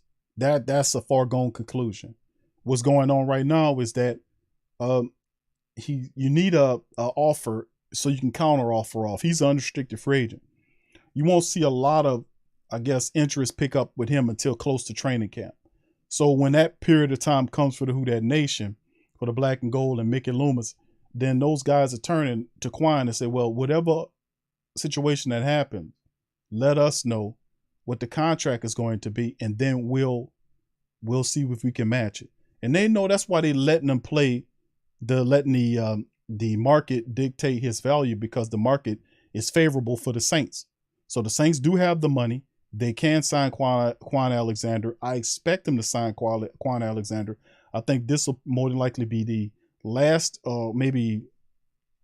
piece that we looking at. Now, there could be some surprise signings, like a Hakeem Hicks signing would be special. I would love that. But Quan Alexander is definitely a guy that you look at and say, it won't cost a lot of money to bring Quan Alexander back to the Saints. Come on. If he wants a multiple year, I'm pretty sure they can match that. You know what I'm saying? Much love, Nola Nerd. Who that to you, bro? Appreciate you. Rich Raw, what's up, bro? Appreciate you. All right, so let's go over some of the Saints 90-man offseason roster by jersey number. I don't know if you guys can see it right there. Let me see if I can adjust it so you guys can see it a little bit better here. Nah, I think I did that the wrong way. Let me see if I can back it up a little bit. Maybe that'll help. All right. Let me see. If y'all can't see, let me get full screen, which give me just a second. I get full screen on it. All right, so here it go right here, fam. And this is the number. These are the numbers assorted through the Saints 90-man roster for people who want to know the jersey numbers of the Black and Gold family members. Of course, Marquez Callaway has number 1. Jameis has number 2. Clutch Will Lutz has 3. Blake Gillikin has number 4 there. Andy Dalton with number 5. Marcus May is number 6. That's a weird number, but I guess, he went from 20 to 6. Taysom Hill is, of course, 7. Traquan Smith has his patent at 10. Deontay Harris-Harty is 11. Chris Olave with 12, as you've seen. Mike Thomas with 13. So 12 and 13 is pretty cool. All right. Mark Ingram has 14. The practice squad kicker, John Parker Romo, has 15. Ian Book has Joe Montana's number 16. Kevin White, that's right, Kevin White, 17. 18 for Aesop Winston, who did a good job in relief for Deontay Harty last year. Practice squad punter Daniel Whelan has number 19. Your number 20 is, of course, Pete Werner, the linebacker. Bradley Roby, the cornerback's there with 21. 22 is, of course, C.D. Deuce. 23 is Laddie Daddy. 24 is Dwayne Washington, our backup running back / special team ace. 25 is Daniel Sorensen, another special team player. 26 is that old handshake coordinator, P.J. Williams. All right, 27 is Alante Taylor. Looks good in that 27 too. 28 is Devani Zigbo. He's back with the club wearing number 28. That's that old Ingram number. 29 is Paulson Adebo, our fantastic cornerback. Justin Evans, the safety from Tampa Bay, the X Factor there. Look out for this kid. He's wearing number 30 for the black and gold. 31 is Bryce Thompson, the undrafted defensive back from a year ago out of University of Tennessee. That old honey badger. It's got number 32, as you can see. 33 for Abram Smith, the running back out of Baylor. 34 for Tony Jones Jr., the running back there from Notre Dame from last year. Number 35 is defensive back Vincent Gray. 36 is Jordan Miller, another practice squad defensive back. Same as with Dylan Mabin, number 37. Smoke Monday, one of the popular undrafted guys, is 38. It'd be interesting to see him in camp wearing number 38. Number 39 is DeMarcus Fields, another defensive back. 41 is the great Alvin Kamara. 42 is linebacker Isaiah Pryor, special teamer, and undrafted guy. Number 44 is Lucas Krull, that big tight end that comes along there out of Pitt. One of the top targets for Pickett last year. He'll be a big addition there. He's wearing number 44. Number 45 is Sewell, the linebacker. Good to see him. 46 is Adam Prentice, the fullback. 48 is Pro Bowl special teamer J.T. Gray. All right. 49 is Zach Wood is there. 50 is Andrew Dowell. Dowell's in the building. Played really well for him in the reserve capacity. 51 is Cesar Salad Ruiz. Number 52 is DeMarco Jackson. Young linebacker right there, DeMarco Jackson. 53 is Zach Bowen. Hopefully Zach can step up this year, man. Zach Bowen, man. I don't know, man. 54 is Taco Charlton, the former Steeler and Cowboy, wearing number 54. Caden Ellis with 55. Demario Davis with 56. Defensive tackle Josh Black. You don't have a picture. Anytime you see a guy with no picture, you know what that means. He'll be wearing 57. That's Ricky Jackson. That should be retired. Nobody should be allowed to wear Ricky Jackson. He's a Hall of Famer, for God's sakes. Nobody should be able to wear. You can't wear Drew Brees' number. You damn sure shouldn't be able to wear Ricky Jackson's 57. But Josh Black has it, the defensive tackle. 58 is Eric Wilson, the linebacker, the veteran that he picked up to give us some depth there. He's in the building. Number 59 is Jordan Jackson, the 7th-round draft pick. He's wearing number 59 for the team. 63 is Gerald Hawkins, the veteran offensive lineman. 64 is Derek Schwieger, another undrafted offensive lineman. Another undrafted offensive lineman, Lewis Kidd, is wearing 66. Landon Young is 67. Last year draft pick for the Saints. 68 by Josh Andrews, the veteran who used to play for Atlanta. He's wearing number 68. Kentavious Street is wearing number 69, the big defensive tackle that pummeled Drew Brees a couple of years ago. He's wearing number 69. Number 70 is Trevor Pinion, our 19th overall draft pick there. 71 is Brian Ramczyk. So you got 70 and 71 as our bookends, just like you got 12 and 13 bookend wide receivers with Thomas and Olave. Then you go Ethan Greenwich with number 73. Number 74 is James Hurst, the veteran. Andrews Pete still has 75. Big Kelvin Throckmorton is 76. Forrest Lamp is 77. Look for him in more of an increased role. Watch out for Forrest Lamp, fam. All right, Eric McCoy is at 78. Number 79 is Sage Doxtator, another offensive lineman, undrafted guy. Wide receiver Jarvis Landry brings in the 80s. He's wearing number 80 for the black and gold. Nick Vanette is at 81. The tight end Adam Troutman is 82. Jawan Johnson, former wide receiver turned tight end, is 83. 84 is DeJohn Dixon, the undrafted wide receiver. Is we looking at him to make an impact in the Saints wide receiver room doing it. We'll see. Number 85 is Kirk Merritt, the speedster for the team now off the practice squad. Tight end Kahali Warwick, who the Saints just signed not too long ago. He's wearing number 86. Number 87 is Quan Baker, who was our 7th-round draft pick a year ago. We look, and hopefully we'll see what, man, the Saints wide receiver room is so loaded with supreme talent. Hopefully see what Quan Baker can do. All right, JP Holtz, who was the practice squad tight end, is number 88. Rashid Shaheed, our fantastic kick returner. We've yet to see. We'll be keeping an eye on him with all these fantastic return stats out of Weber State. He's wearing number 89. Tanu Passanio, the big defensive lineman, is still carries the 90. 91 for Jaleel Johnson, former defensive tackle from the Texans. Marcus Davenport wears the 92, as you know. So David Onyemata with the 93. Cam the Man Jordan with 94. Albert Huggins wearing number 95. Granderson with 96. Malcolm Roach with 97. Peyton Turner with 98. Shai Tuttle with 99. And he ends the team. So there you go, family. All of the black and gold family members and numbers currently up to date. There it is. We just went through the whole list. So when you see guys out there playing, then you'll know, there it is, man. This guy right here is such and such. So we'll see. Yeah, you're right. There you go, Nola Boss. Sam Mills too, 51. Well, 51 is held by what is that? Caesar Salad Relief. Yeah, you got to come up off that, Caesar. You got to come up off that 51. Sam Mills is a Hall of Famer, bro. And anyway, let's go into this one right here about Mike Thomas. People's asking about Mike Thomas being ready for training camp. I have it pulled up here. That Mike Thomas is not yet participating in New Orleans OTAs, but he's expected to be back from an ankle injury in training camp, but he's expected to return. But according to Dennis Allen, he's present and rehabbing with the team during the voluntary workout period. Meanwhile, Jameis is already back on the practice field. 7 months. We've seen footage of that we could see footage of Jameis Winston on field right here. He's talking to Andy Dalton, the veteran. Saints are deep, man, this year. And they know Jameis Winston, if he has a setback, they got Andy Dalton, the charity offense, if something was to happen. I mean, the Saints covered all their bases. And really, it's not fair how the Saints went over this team with a microscope. And I'm telling you, they looked at what happened last year with all of the injuries that happened at the quarterback position and at all these other positions. And the Saints went down this list and they really fixed a lot of stuff. They went to work. So you can see Jameis Winston right there doing the camp right there. And there he is smiling, profiling, happy to be back. There he was throwing some really good passes in practice right there. You can see him with the brace on.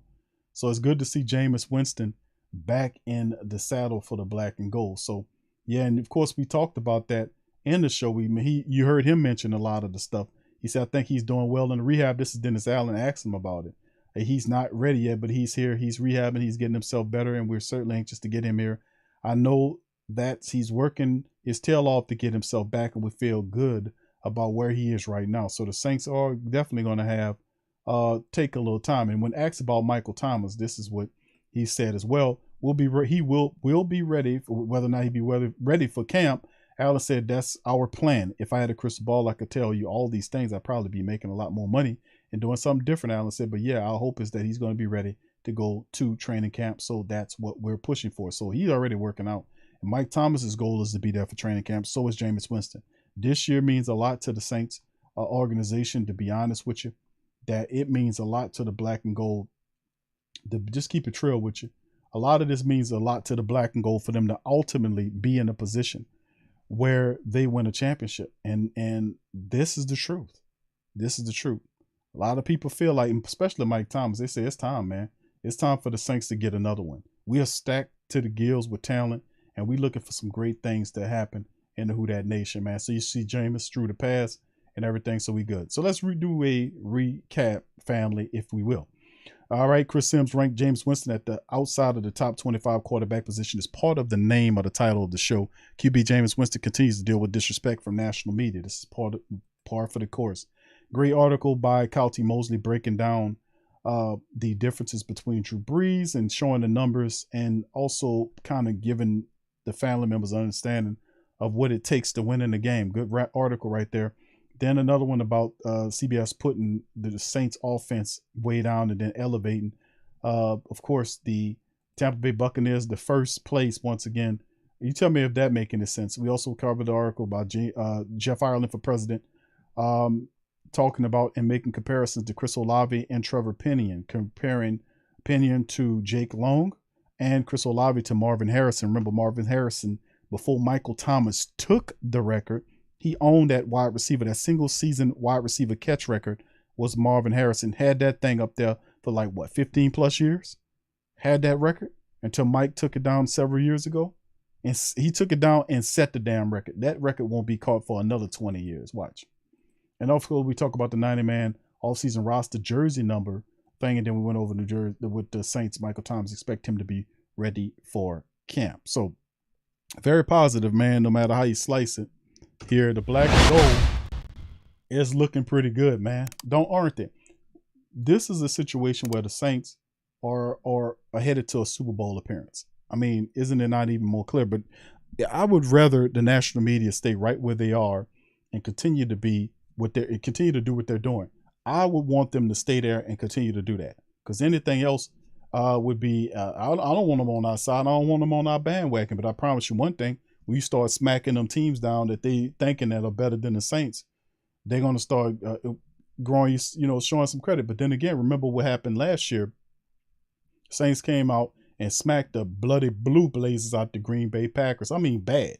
Beat there. We running from hurricanes and still got time to stop on a neutral field up in Jacksonville and beat the hell out of the Green Bay Packers. I mean, beat the hell out of them. This is going to be a pissed off team. I said that before the rest of these people start saying, oh yeah, they pissed off. No. We knew that. But see, that's the anger you had to have from the Who Dat Nation. Understand, we ain't had a championship here in over 10 years. What was going on here? What's going on here? We always ranked in the top the last several years, except last year. We ranked in the top 10 this and top 10, 5 that yet. But where the ring at? Where the trophy at? That's what I used to say. People like, oh man, Q, just be happy with that. I'm not going to be happy. I'm not a settler. But what I'm saying is that if you're a championship team and you're in the NFL, you're supposed to be playing for championships, not playing to waste time. So at the end of the day, where the rings at? That my commentary is, well, where the hell the rings at? Oh man, okay. And then you start, then they get upset because you making them understand what this is about. This is about rings. It's about winning championships. What you watching it for if it ain't about that? Huh? I mean, keep it a buck. It's about championships. We haven't had one here in over 10 years. I mean, I was saying that for years. I was like, man, hold on here. It's a decade at that time, since we had a championship. What's going on here? You going to sit up here and watch Tampa Bay collect them? Like they like little garden gnomes or something? Or they like, what you call them? The Beyblade cards or baseball cards? We're going to sit up here and watch Tampa collect not Tampa, but the New England Patriots sit up here and collect all the championships, and we sitting up here looking, saying, yeah, you know what? Yeah. No, let's say something. Let's do something about this.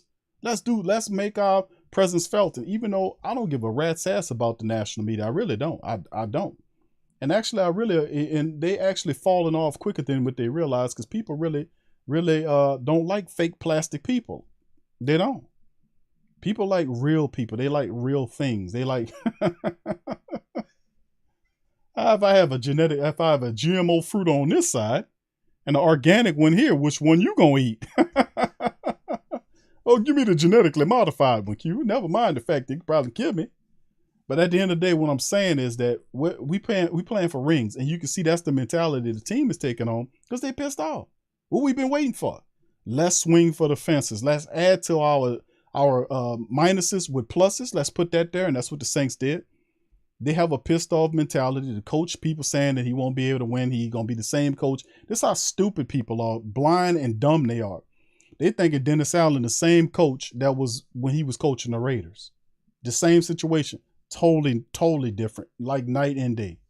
It's the same thing with all this other stuff. Oh, well, Sean Payton, I think they ain't going to be able to survive without Sean Payton. You do know Sean Payton's guy that was with him for 22 years is still there, right? The guy just happens to be the offensive coordinator. Knows all of Coach Payton's system. You think he's going to change it vastly? No, the Saints' mindset is to keep everything pretty much the same. The only thing that probably will change to a great degree is all the really kind of crazy end rounds on fourth down. Just get a ball to Latavius Murray, man. Let him get that 1 yard for that fourth. Now we're going to reverse it with Dante Harris. And then he gets caught 2-3 yards behind the line of scrimmage. When you go 2-3 yards to get 1 yard, as opposed to give the ball to Latavius Murray in a dive, he goes 1 yard for the first down. Why go 3 around reverse or go around on the reverse for when you know that type of stuff. You're gonna miss out on that type of stuff. Now, don't get me wrong, some stuff from Coach Payton you're gonna miss out on, but that type of stuff I will not miss. That little stuff like that, the end around on the 4th down, the return, the reverse on where Harris to go 3 yards to get 1 yard, and then he gets stopped back there for 2 yards. Then when you ask him about it in the meat store, he tell you, you need to cut this meat better. Don't worry about the football. Okay. Well, the reality is, like I said, that a lot of the stuff we've seen Pete Carmichael in that position. He's in a position. People are familiar with what he's doing. The Saints got pretty much the same offensive unit there. Coach Payton is the only one that stepped out of that thing. The Saints did add a new wide receiver coach. They brought in a guy that was here before, and Doug Marrone that's familiar with the coaching staff that's there. That's why they brought him back in there. He's doing a job in terms of helping the offensive line grow, and he's really good at that job. You know, so it's really positive about the Saints offense, because that was the thought process is, can the offense explode and get back up there to the top 10 or top 12 to help out the defense? The defense is where it's supposed to be and will only get better. You know, the defense, barring injury, they should be better. The special teams is also quite special. Insofar as Will Lutz is healthy, Blake Gilligan is there. You got Deontay Harty, who along with all of the additional wide receivers, gives him his kick return and punt return roll back. So we can miss him in the wide receiver room too. But we have another speedster that runs a 4.3 whatever, 4.38 or 4.39 in Chris Olave, who also can catch and is a good route runner. These are assets and allow other players to sink into what they're good. And plus we got Rashid Shaheed. We talked about, what does he look like? Is he another Deontay Harris Hardy that's here to help out? The Saints might have found this guy from Weber State just like they found our Deontay Harris Hardy from Assumption, a college, that is. So, I mean, these are the Saints, offensively speaking, really geared up, and they did a phenomenal job. The national press is not going to give you that because they're too busy beefing up the Tampa Bay Buccaneers. Let me tell you something. Tom Brady is a Hall of Famer. But this year, the Saints' feet, they're not caught up in the shenanigans of kissing Tom Brady's rings. The Saints don't care about that. They don't care about that. The Saints, they are confident. They beat the hell out of the Tampa Bay Buccaneers when they play them. They went up to Tampa Bay and blanked them. Remember that? Blanked them in there. 5 games, you beat them 4 out of the 5. In the 5th game, the playoff game, you let them get away with it. You was winning by 10 and let them, and then all the interceptions started coming out, drop, all this fumbles, interceptions, and you lose. Put the defense in a bad situation. Saints turned. It was a double-digit game. Saints was winning. All they had to do was run the damn ball and not turn it over. They beat the Tampa Bay Buccaneers, but they turned it over. You lose. But it wasn't like they was winning that game big time. You see what I'm saying? You helped them win. So what I'm saying is no disrespect to Tampa Bay. I'm just keeping it a buck. But the Saints aren't afraid of Tampa Bay. But a lot of the national press puts Tom Brady on the shoulder. I think a lot of it is that he's paying them for it. I think he's paying them people to do that. I think a lot of his organization does like what Rockefeller and a lot of these other rich people do. The Gates and all of them, they pay for positive press. They pay for positive press. It's such a thing. We pay you for positive press to uplift this guy and call him all these positive things when he ain't none of that shit, man. Ain't the exact opposite of what they're paying. But see, that's what that is. And I understand with Bernays and all this other stuff and how they be used, but they ain't going to tell you the truth. They pay for the truth. They ain't going to tell you whoever got the money truth, they'll pay them and they'll tell you like it's the truth and try to sell it to you. But if you're a person that understand how things go, you won't eat that. You won't say, I don't want no part of that. And I see what you're doing. But the reality is the Saints are not afraid of Tampa Bay. They will beat Tampa Bay. They will. They just will. Saints' philosophy is the Saints' defense is better than last year. And they say it's on pay-per-view. Still off. Listen, let me tell you something. You get Marcus Mays, who fits this system better than what Marcus Williams did. Remember, Marcus Williams probably would still be a Saint, but the Saints was like, I don't know. It was curious things that's going on. They had enough time to see if he was the guy. Marcus May was the guy they was actually targeting the same year that Jets got him, and then they went to Williams out of Utah. Go look it up. But Mays is the guy they went back to because they know what he can do. These are safeties that can do the same things. They can play near the box or back out the box. They can cover people. They can do it all. The thing is now is health is a big part of this cycle. Is that the Saints have to stay healthy. That's a big part of it. But the division is for them. I'm not discounting Atlanta or Carolina for that matter. But we know now there is rookies kind of information coming out now that Ritter might be the guy that's starting ahead of Mariota. And I said, okay, I told y'all that. I was like, man, that guy gonna be starting before the 5th game. And now it's Ritter at the why we waiting? You know, Marcus Mariota ain't the answer. He falls in his backup role. Ritter is the guy moving that direction. That puts them down a bit because now you got a young quarterback that got to learn the ropes. Same with the Carolina Panthers. Darnold has to step up and do his thing. They're not confident on it. When the pressure started coming for you, Carolina on that, going after Darnold, he sinks in the quicksand. So, I mean, we realize that. You can't discount them when you play them. You got to play them like everybody Tampa Bay. That's the whole mentality. You got to play every last one of your NFC South opponents and NFC and AFC opponents like they're Tampa Bay every weekend. We do have lapses because that happens. That's a part of it. That's part of being a human.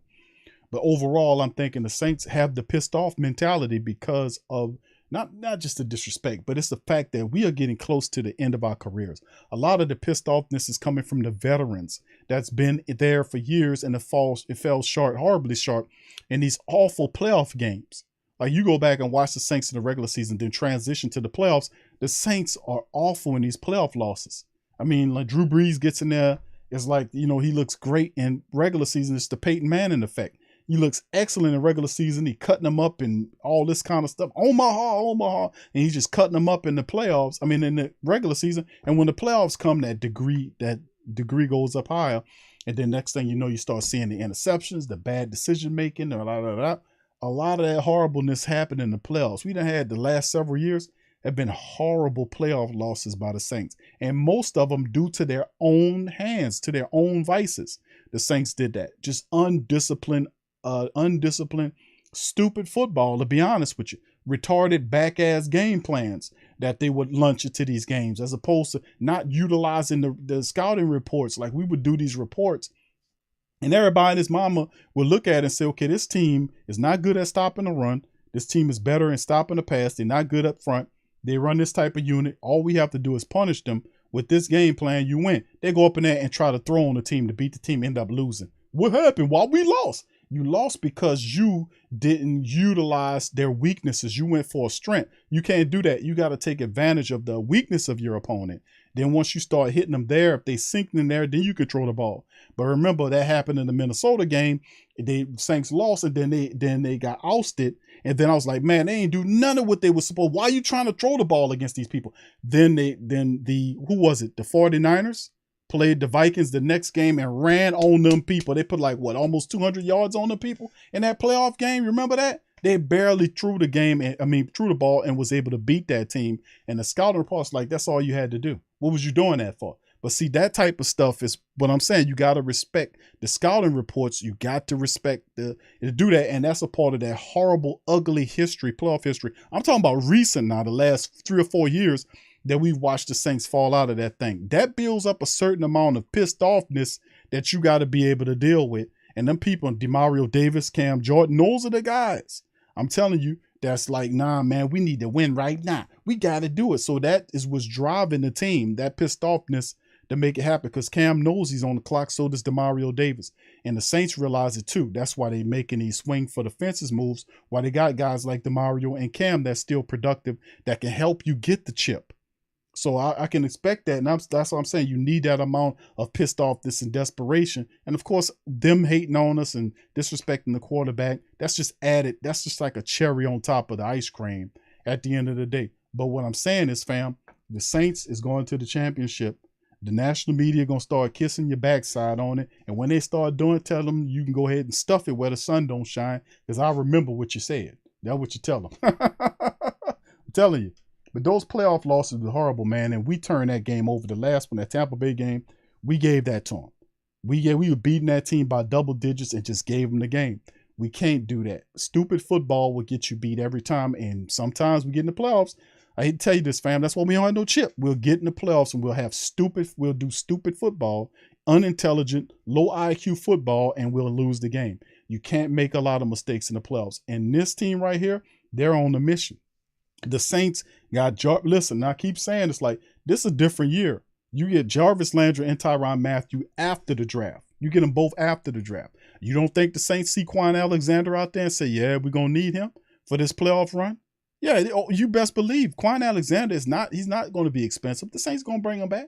They're going to bring him back. That's what I'm saying. They know like you know. That's what I was saying, fam. They think like you think. The previous administration be trying to do moves and do the opposite because they heard you say this move and I'm going to do it my way. I'm going to do it like I know how to do. You don't know what you're talking about. This administration is like, man, them guys know what they're talking about. Your mock drafts put Pinion and Chris Olave to the Saints, didn't it? We did mock drafts right here, and I kept saying, fam, I don't know. A month prior to the draft, I was like, I don't know. I keep getting pipeline, putting Saints and Chris Olave together. Now I would take other people just to invent it when I did 10 mock drafts. But the reality is like, we knew Pinion and Olave was the picks, didn't we, family? Because the draft fell that way. It was like, yeah, they kept, even the national, not the but the local press had mock drafts with Chris Olave and Pinion. I mean, several of them. I remember covering them or watching them on, and I did some here. So the draft kind of felt out the way that we thought it was going to fill out insofar as we seen them, at least the two top picks with Chris Olave and Pinion going to the Saints. We did that. We kind of knew that was the streak, and a lot of the family members did that. So on the back end, when the Whodats was putting together guys like Tyrann Mathieu or the Honey Badger just hanging around, we got to sign the Honey Badger. What happened? Malcolm Jenkins retired. Marcus Williams got his money to go to Baltimore. Good riddance. Good fortune to you, my friend. And what happens? Honey Badger gets picked up after the draft. Saints say, okay, it's time. And they went and made that happen. It wasn't on the Honey Badger. The Saints said, nah, let's go get him now. And they brought him in, gave him the money, and it was a spectacular deal. Then the Saints later on, like a week later, went and got Jarvis Landry. Now, when you add people, you add Tyrann Mathieu and Jarvis Landry, who two of the best people, you got to put them in the top 5 of their position group in the league. And you mean to tell me you get both those guys within a week of each other, and then you're not elevated to a championship team? If you to put them people on the Tampa Bay Buccaneers, they'd be talking about right now the Tampa Bay Buccaneers is a Super Bowl team. You put them on the 49ers or the Packers. Oh, the Packers is going to but you put them on the Saints. Ah, man, the Saints are 5,001 odds to me. I mean, it's crazy. But this is the reality of the Whodats. That's what we live in, fam. So anyway, man, listen, man. Let me take a few questions for the family members before I dart out, fam. I'm got a few more minutes. I promise to let my son play the computer. We give him a few minutes on the computer. So I'm gonna answer a few more calls. I mean, a few questions. So if you got some questions, fam, launch them in the chat at me, and I do my best to kind of answer them. All right, Ian Butler says, Drew did that, tripping sometimes, but I don't recall any of them losing being told. No, it wasn't totally. I agree with you on that, Ian, that it wasn't totally Drew Brees' fault. Like in the Tampa Bay, just talking about the Tampa Bay loss, several years ago.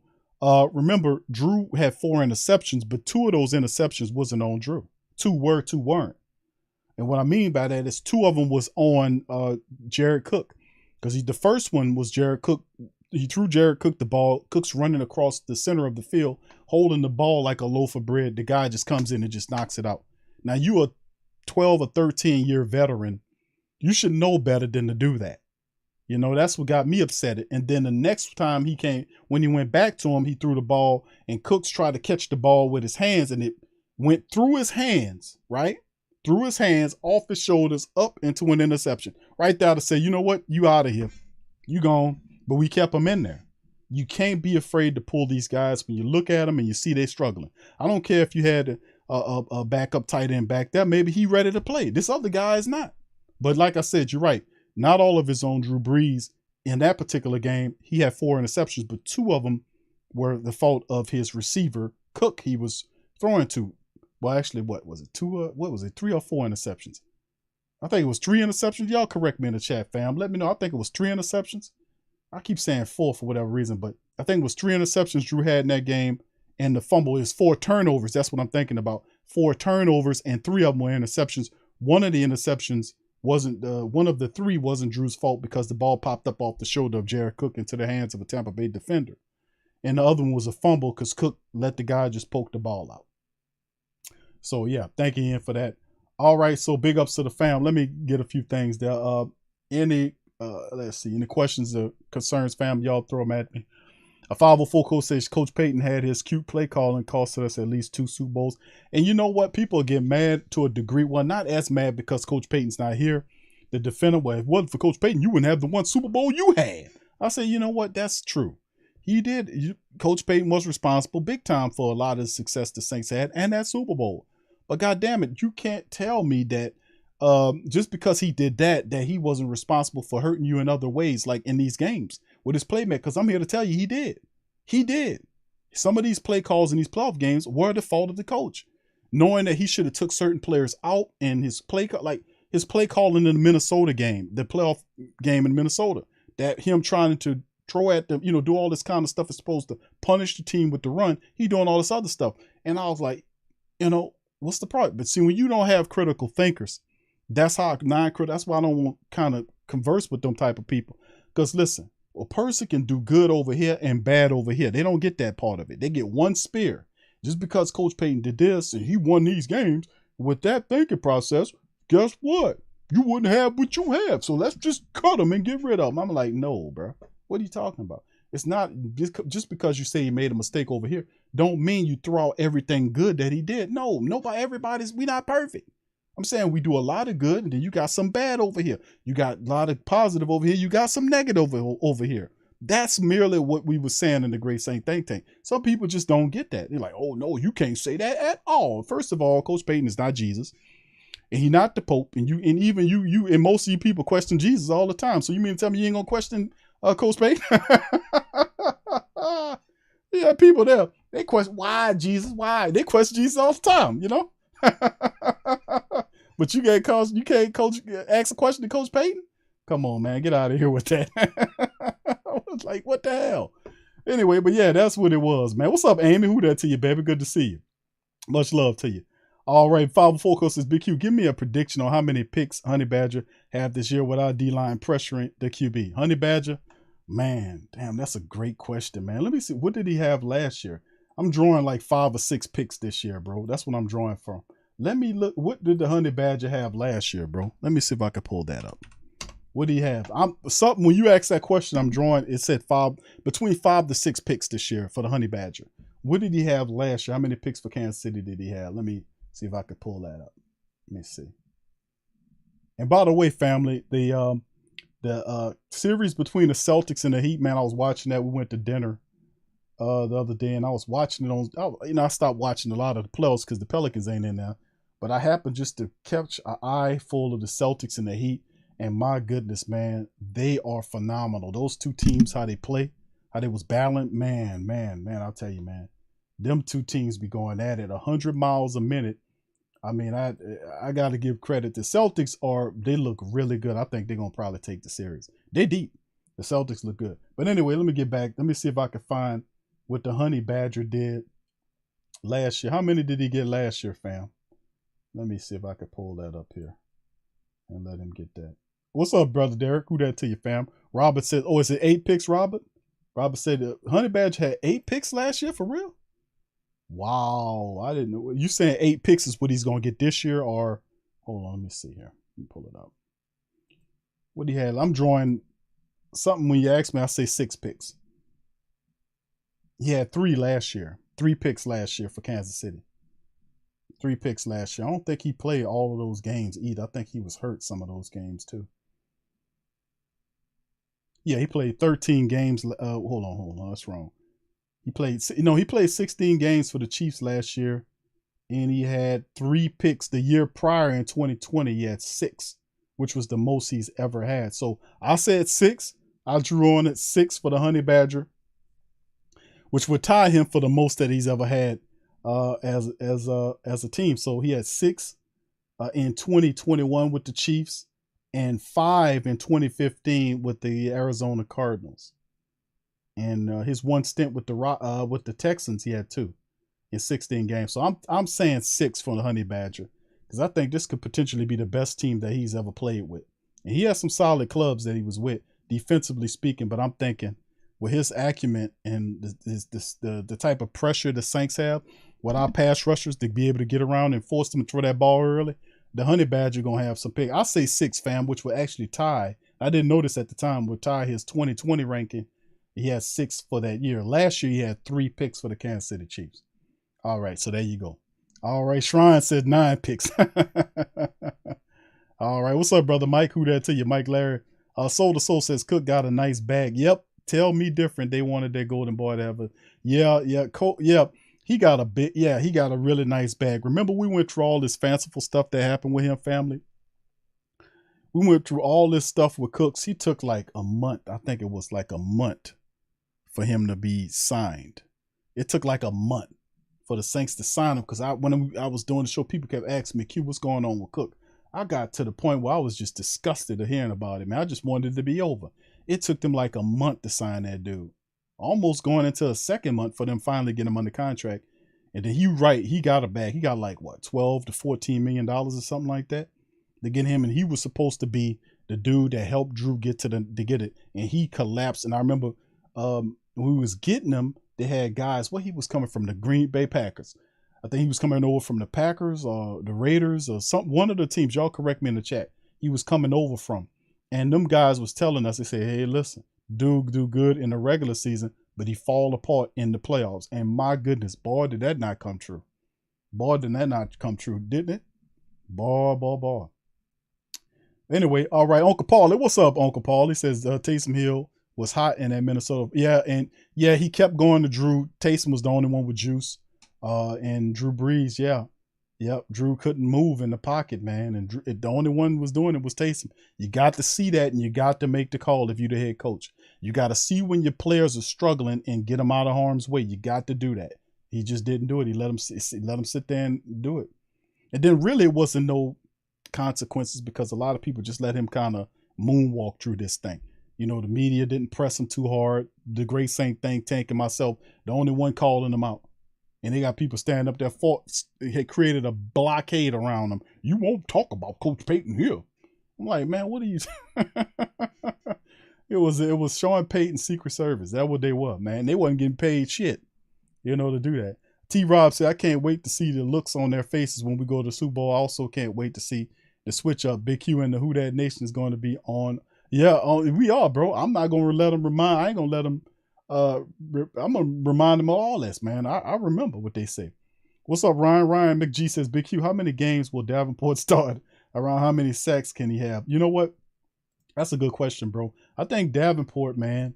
Just because we thinking this, I think Davenport probably gonna play more games than he's ever played before as a Saints defensive lineman. What was it, like 12 games? I want to say. What's the most games that Davenport saying? I could see Davenport playing 15 games for the Saints simply because I could see the rotations. The Saints so deep is that they're going to not tend to over rely on Davenport because you got guys like Peyton Turner, Carl Granderson, who looks really good this year, Tanu Passanio, and different players like that we could be able to cycle in and the Saints can come at the opposition in waves. And I think that's the key to Dennis Allen's offense is that he allows his defensive linemen and players to get rest, especially if you're a defensive lineman and a pass rusher. The Saints can go 5 deep and allow guys like Cam and Davenport rest reps so that young guys like Granderson and Peyton Turner gets in there and turn it up. So, I mean, this let me look at his statistics here, fam. But I think he can end up playing more games than he's ever played before. This is his last year here. He's working on that final year of his contract. Let me see if I can pull up what his statistics are. I think Davenport, he had 9 sacks last year. That's very good, by the way. He had 9 last year. Let me see if I could pull up. His statistics.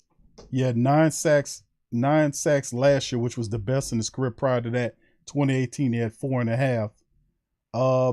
Well, actually, he had 6 sacks in 2019. 9 last year, so that's 21 on the career. And he started, the most games he played in was 13 games in 2018, 2019. So I could see him playing in about maybe 15 games this year, 15, 16 games. Would be surprised if he missed but 1 or 2 games, you know what I'm saying? Because you be looking at the C19 stuff as a part of it. But I could see him 13, 14, 15 games this year. And he had 9 sacks last year, which is commendable for him, and maybe somewhere around there, maybe 7, 8, maybe 9 sacks. So, he might even touch that double digit. This is a proven year for Davenport. in that final year of his contract. So he would want to probably ball out. So I could see 15 games for Davenport. And I don't know if he gets 9 sacks, but if he stays healthy for those 15 games, I could see him reaching right around that again, maybe 9, maybe even 10 sacks. So we'll give it up to Davenport, man. So that's intriguing, man, to see. Thanks for the question.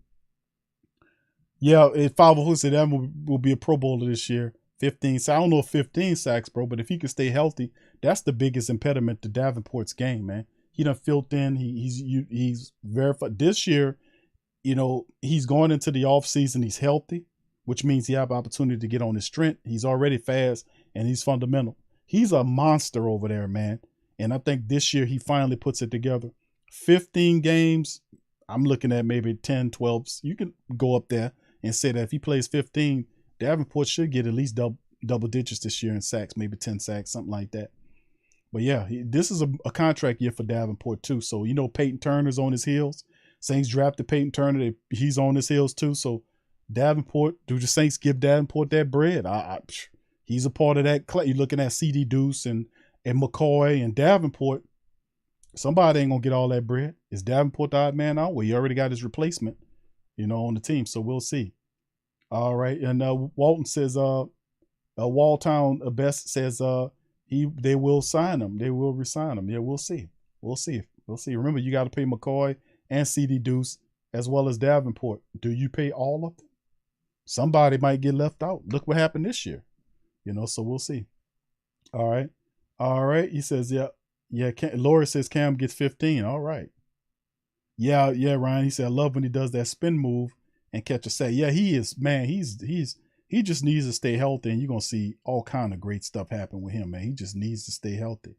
Uncle Paula says Big Q with Green Bay can't get the 1 seed in NFC playoffs this year. The Saints need to get that in mind from week 1 on in. This is true. Remember, the Saints they open up the season on the NFC South schedule, which is big because in prior years we'll have divisional foes that will end up playing like the NFC South Conference of Green Bay's and teams like this. But the Saints open up the schedule in the NFC South, which from straight out the gate, the Saints have meaningful games because you got to beat these NFC South teams to get a leg on them because you don't see them until later on in the year. Then you have to go and do your interconference schedule and your interdivisional schedules and stuff like that. So you're right.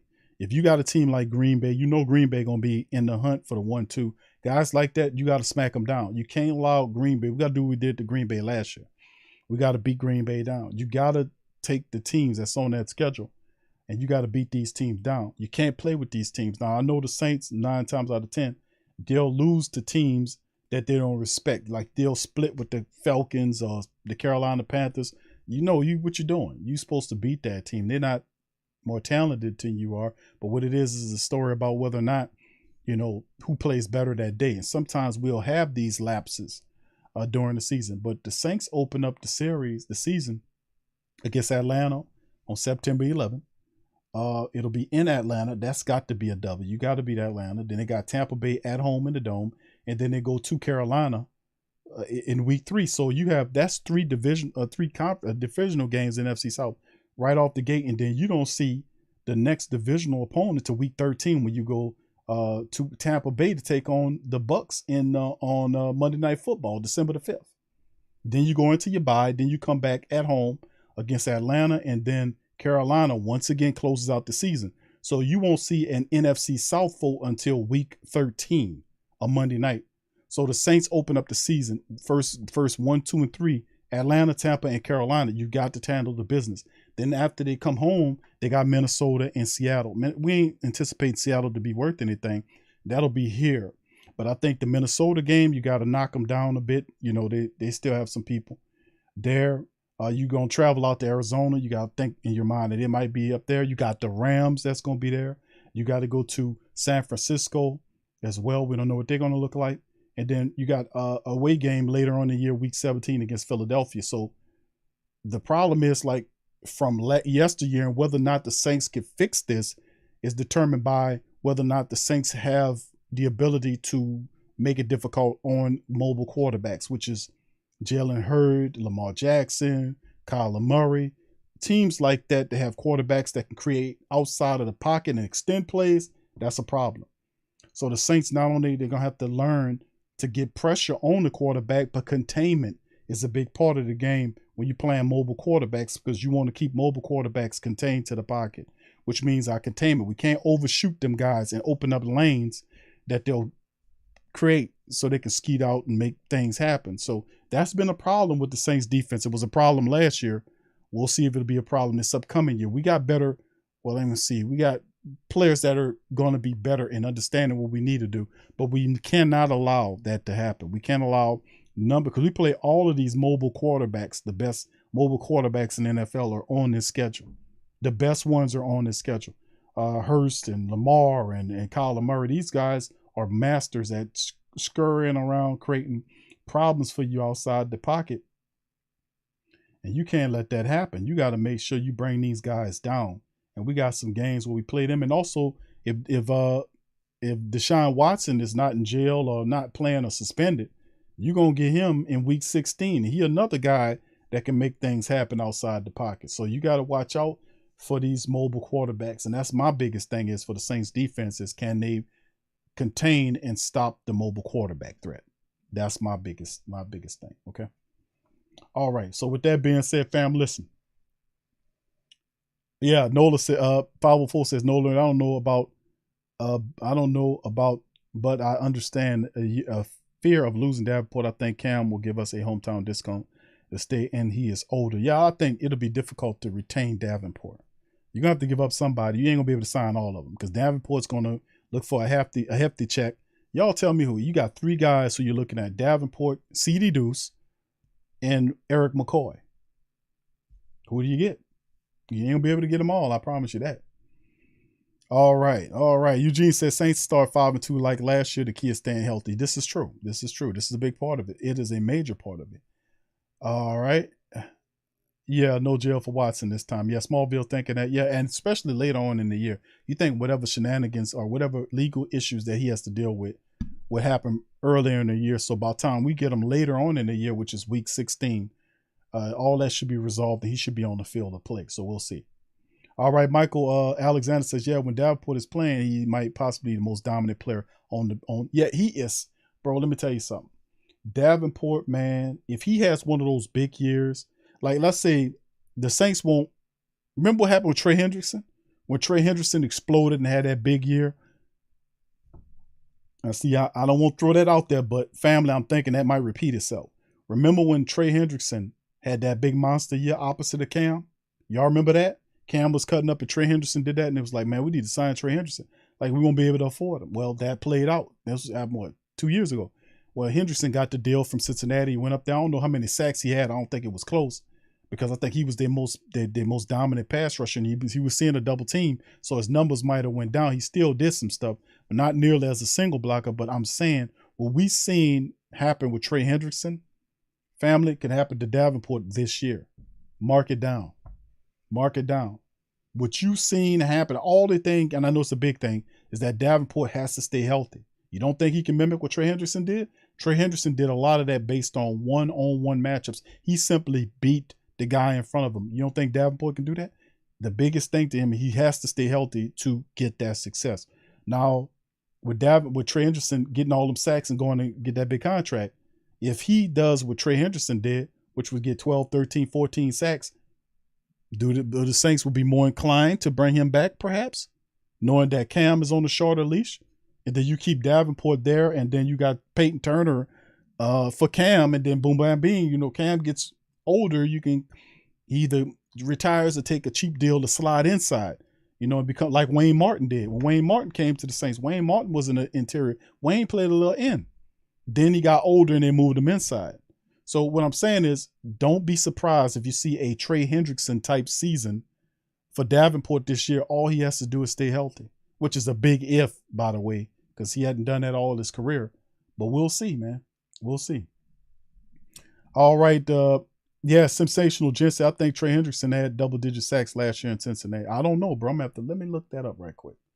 I got the computer on. Let me take a look at that right quick. Let me see. I don't know if he did what the Saints did. I think he had a good year. I just don't remember if it was as, you know, like what the Saints did.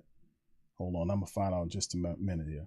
All right, Eugene says out of Cam, CD, and Davenport. I keep Davenport. Got to think long range. Yeah, you got Cam.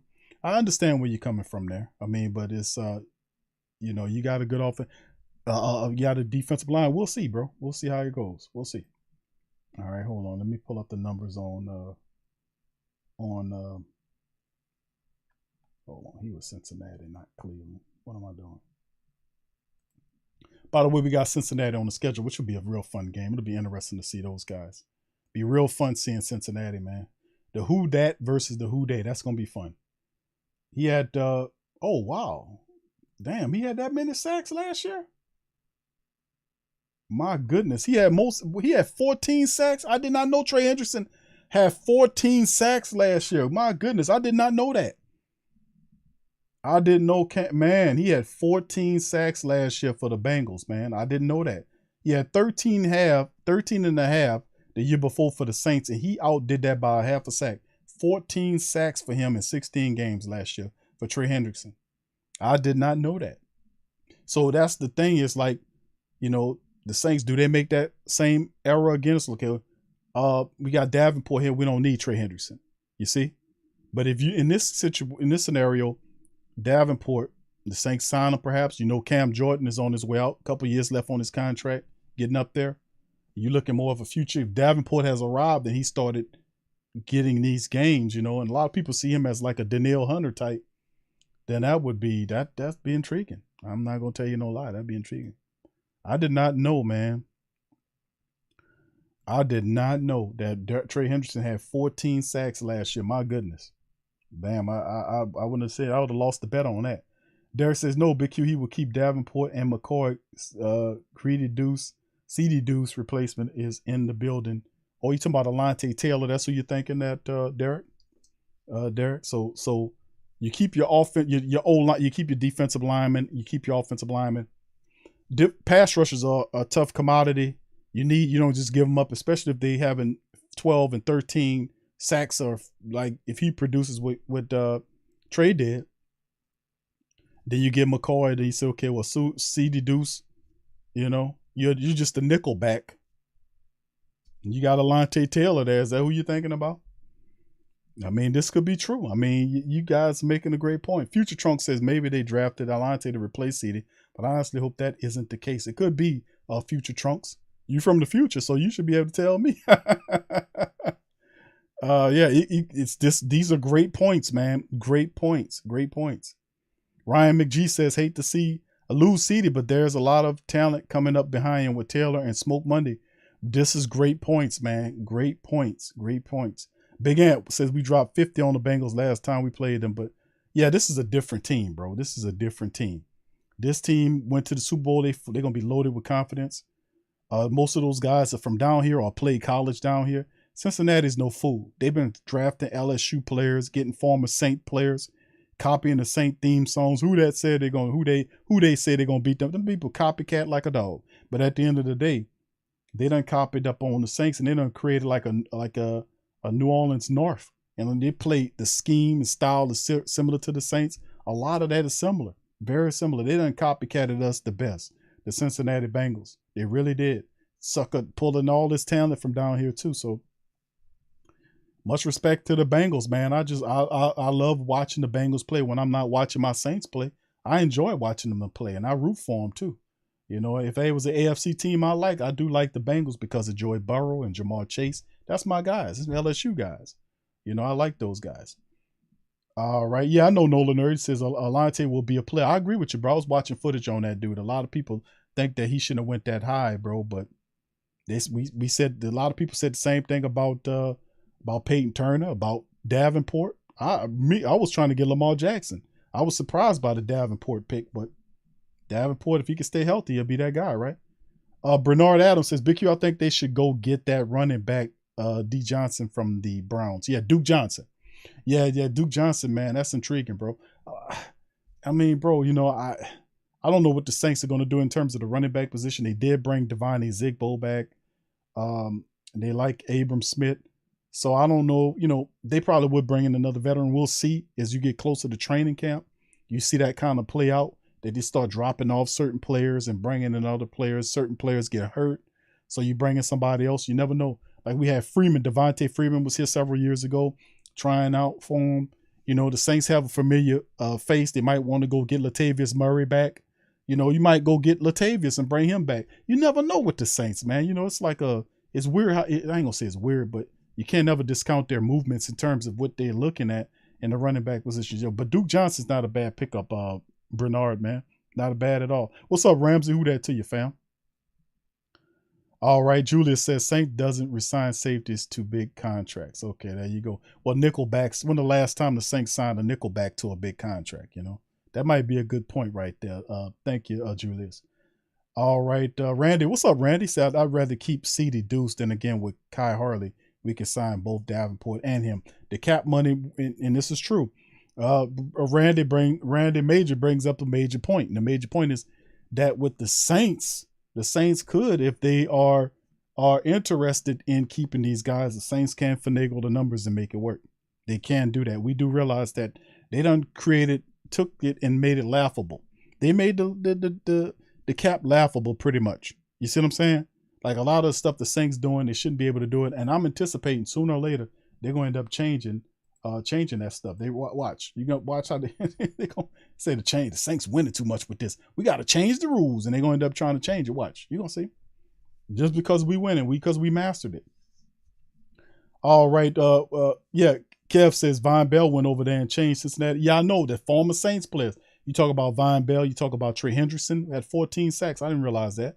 You got LSU talent on the offensive side of the ball, and not to mention that chump ass. What's his name? Dude that looked like a raccoon. He over there too. So I mean, yeah, some of the former Saints people over there have made a serious impact in Cincinnati, man. Prior to that, they were a laughing joke.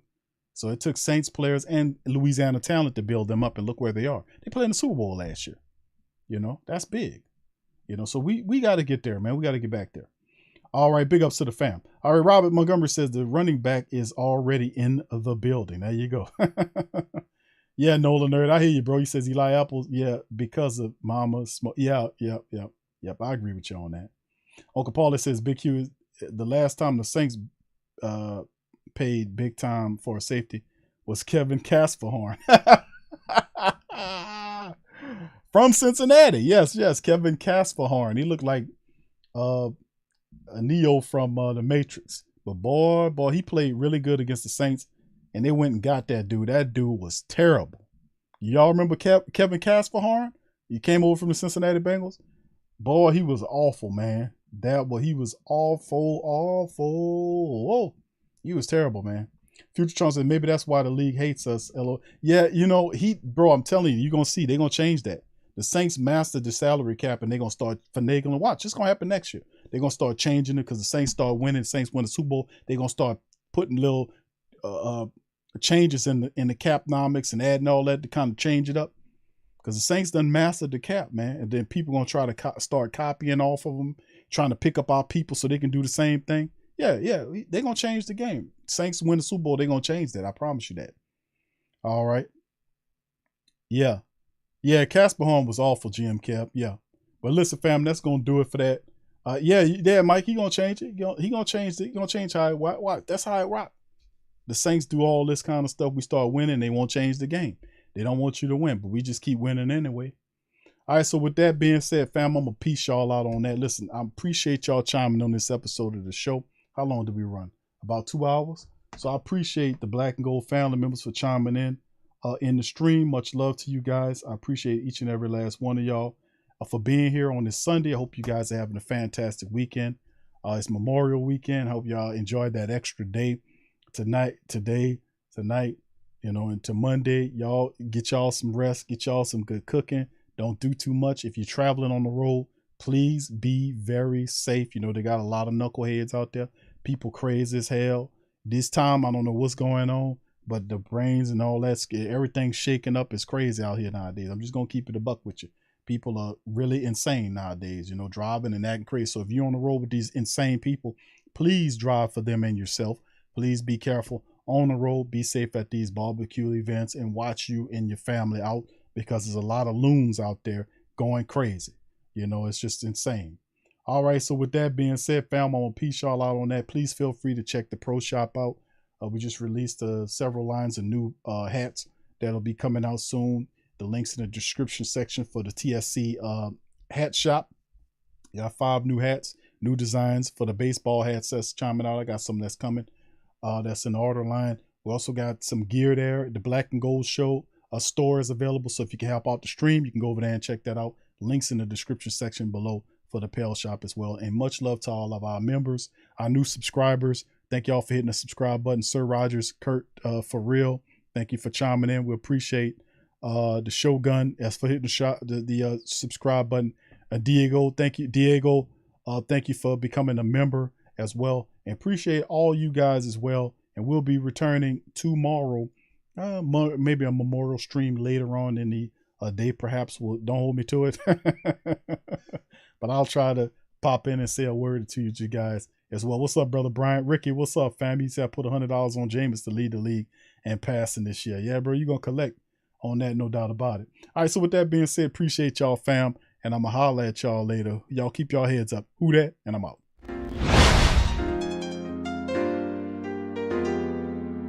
Yeah. Boogie like Benson, I'm a who that. I'm a who that. Long as I'm living, I'm a who that. Lose or winning, I'm a who that. Sports coma, yeah, this is where we do that. Where we do that, where we do that, where we do that, where we do that, where we do that, Boogie like Benson, I'm a who that. I'm a who that. Sports coma, this is where we do that. Where we do that. Welcome, welcome, welcome. Somebody please better help. Running this thing like Elf. I thank God every day I'm not a felt. Go to YouTube Live with Big Q and the guys. If you ain't ride or die, the bandwagon get flipped. Been marching in, that was way for the ring. I was yelling out your shame for the championship. Bucking on Tampa, duck down. Falcons, pluck, get shut down. Panthers ain't much touchdown.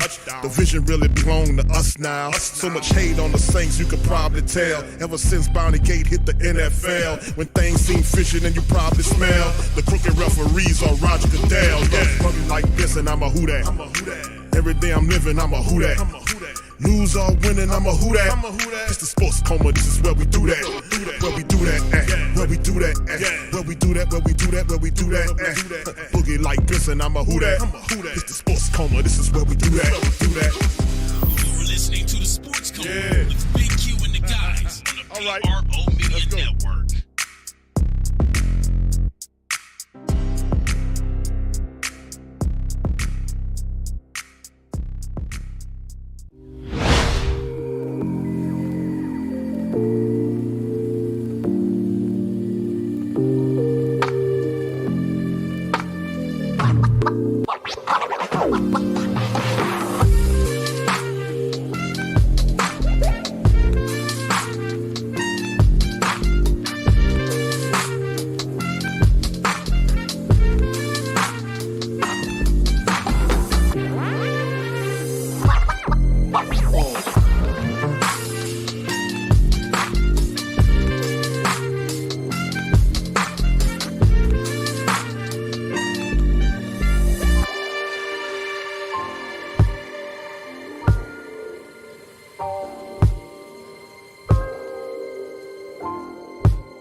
Daily.com. That's right, the WhoThatDaily.com. Your one-stop shop for everything New Orleans Saints, New Orleans Pelicans, LSU Tigers, even the top flight boxing news. So if you're a Who That and you're looking for a place to stay up on your team, WhoThatDaily.com is your site. The WhoThatDaily.com for the sport Who That in all of us.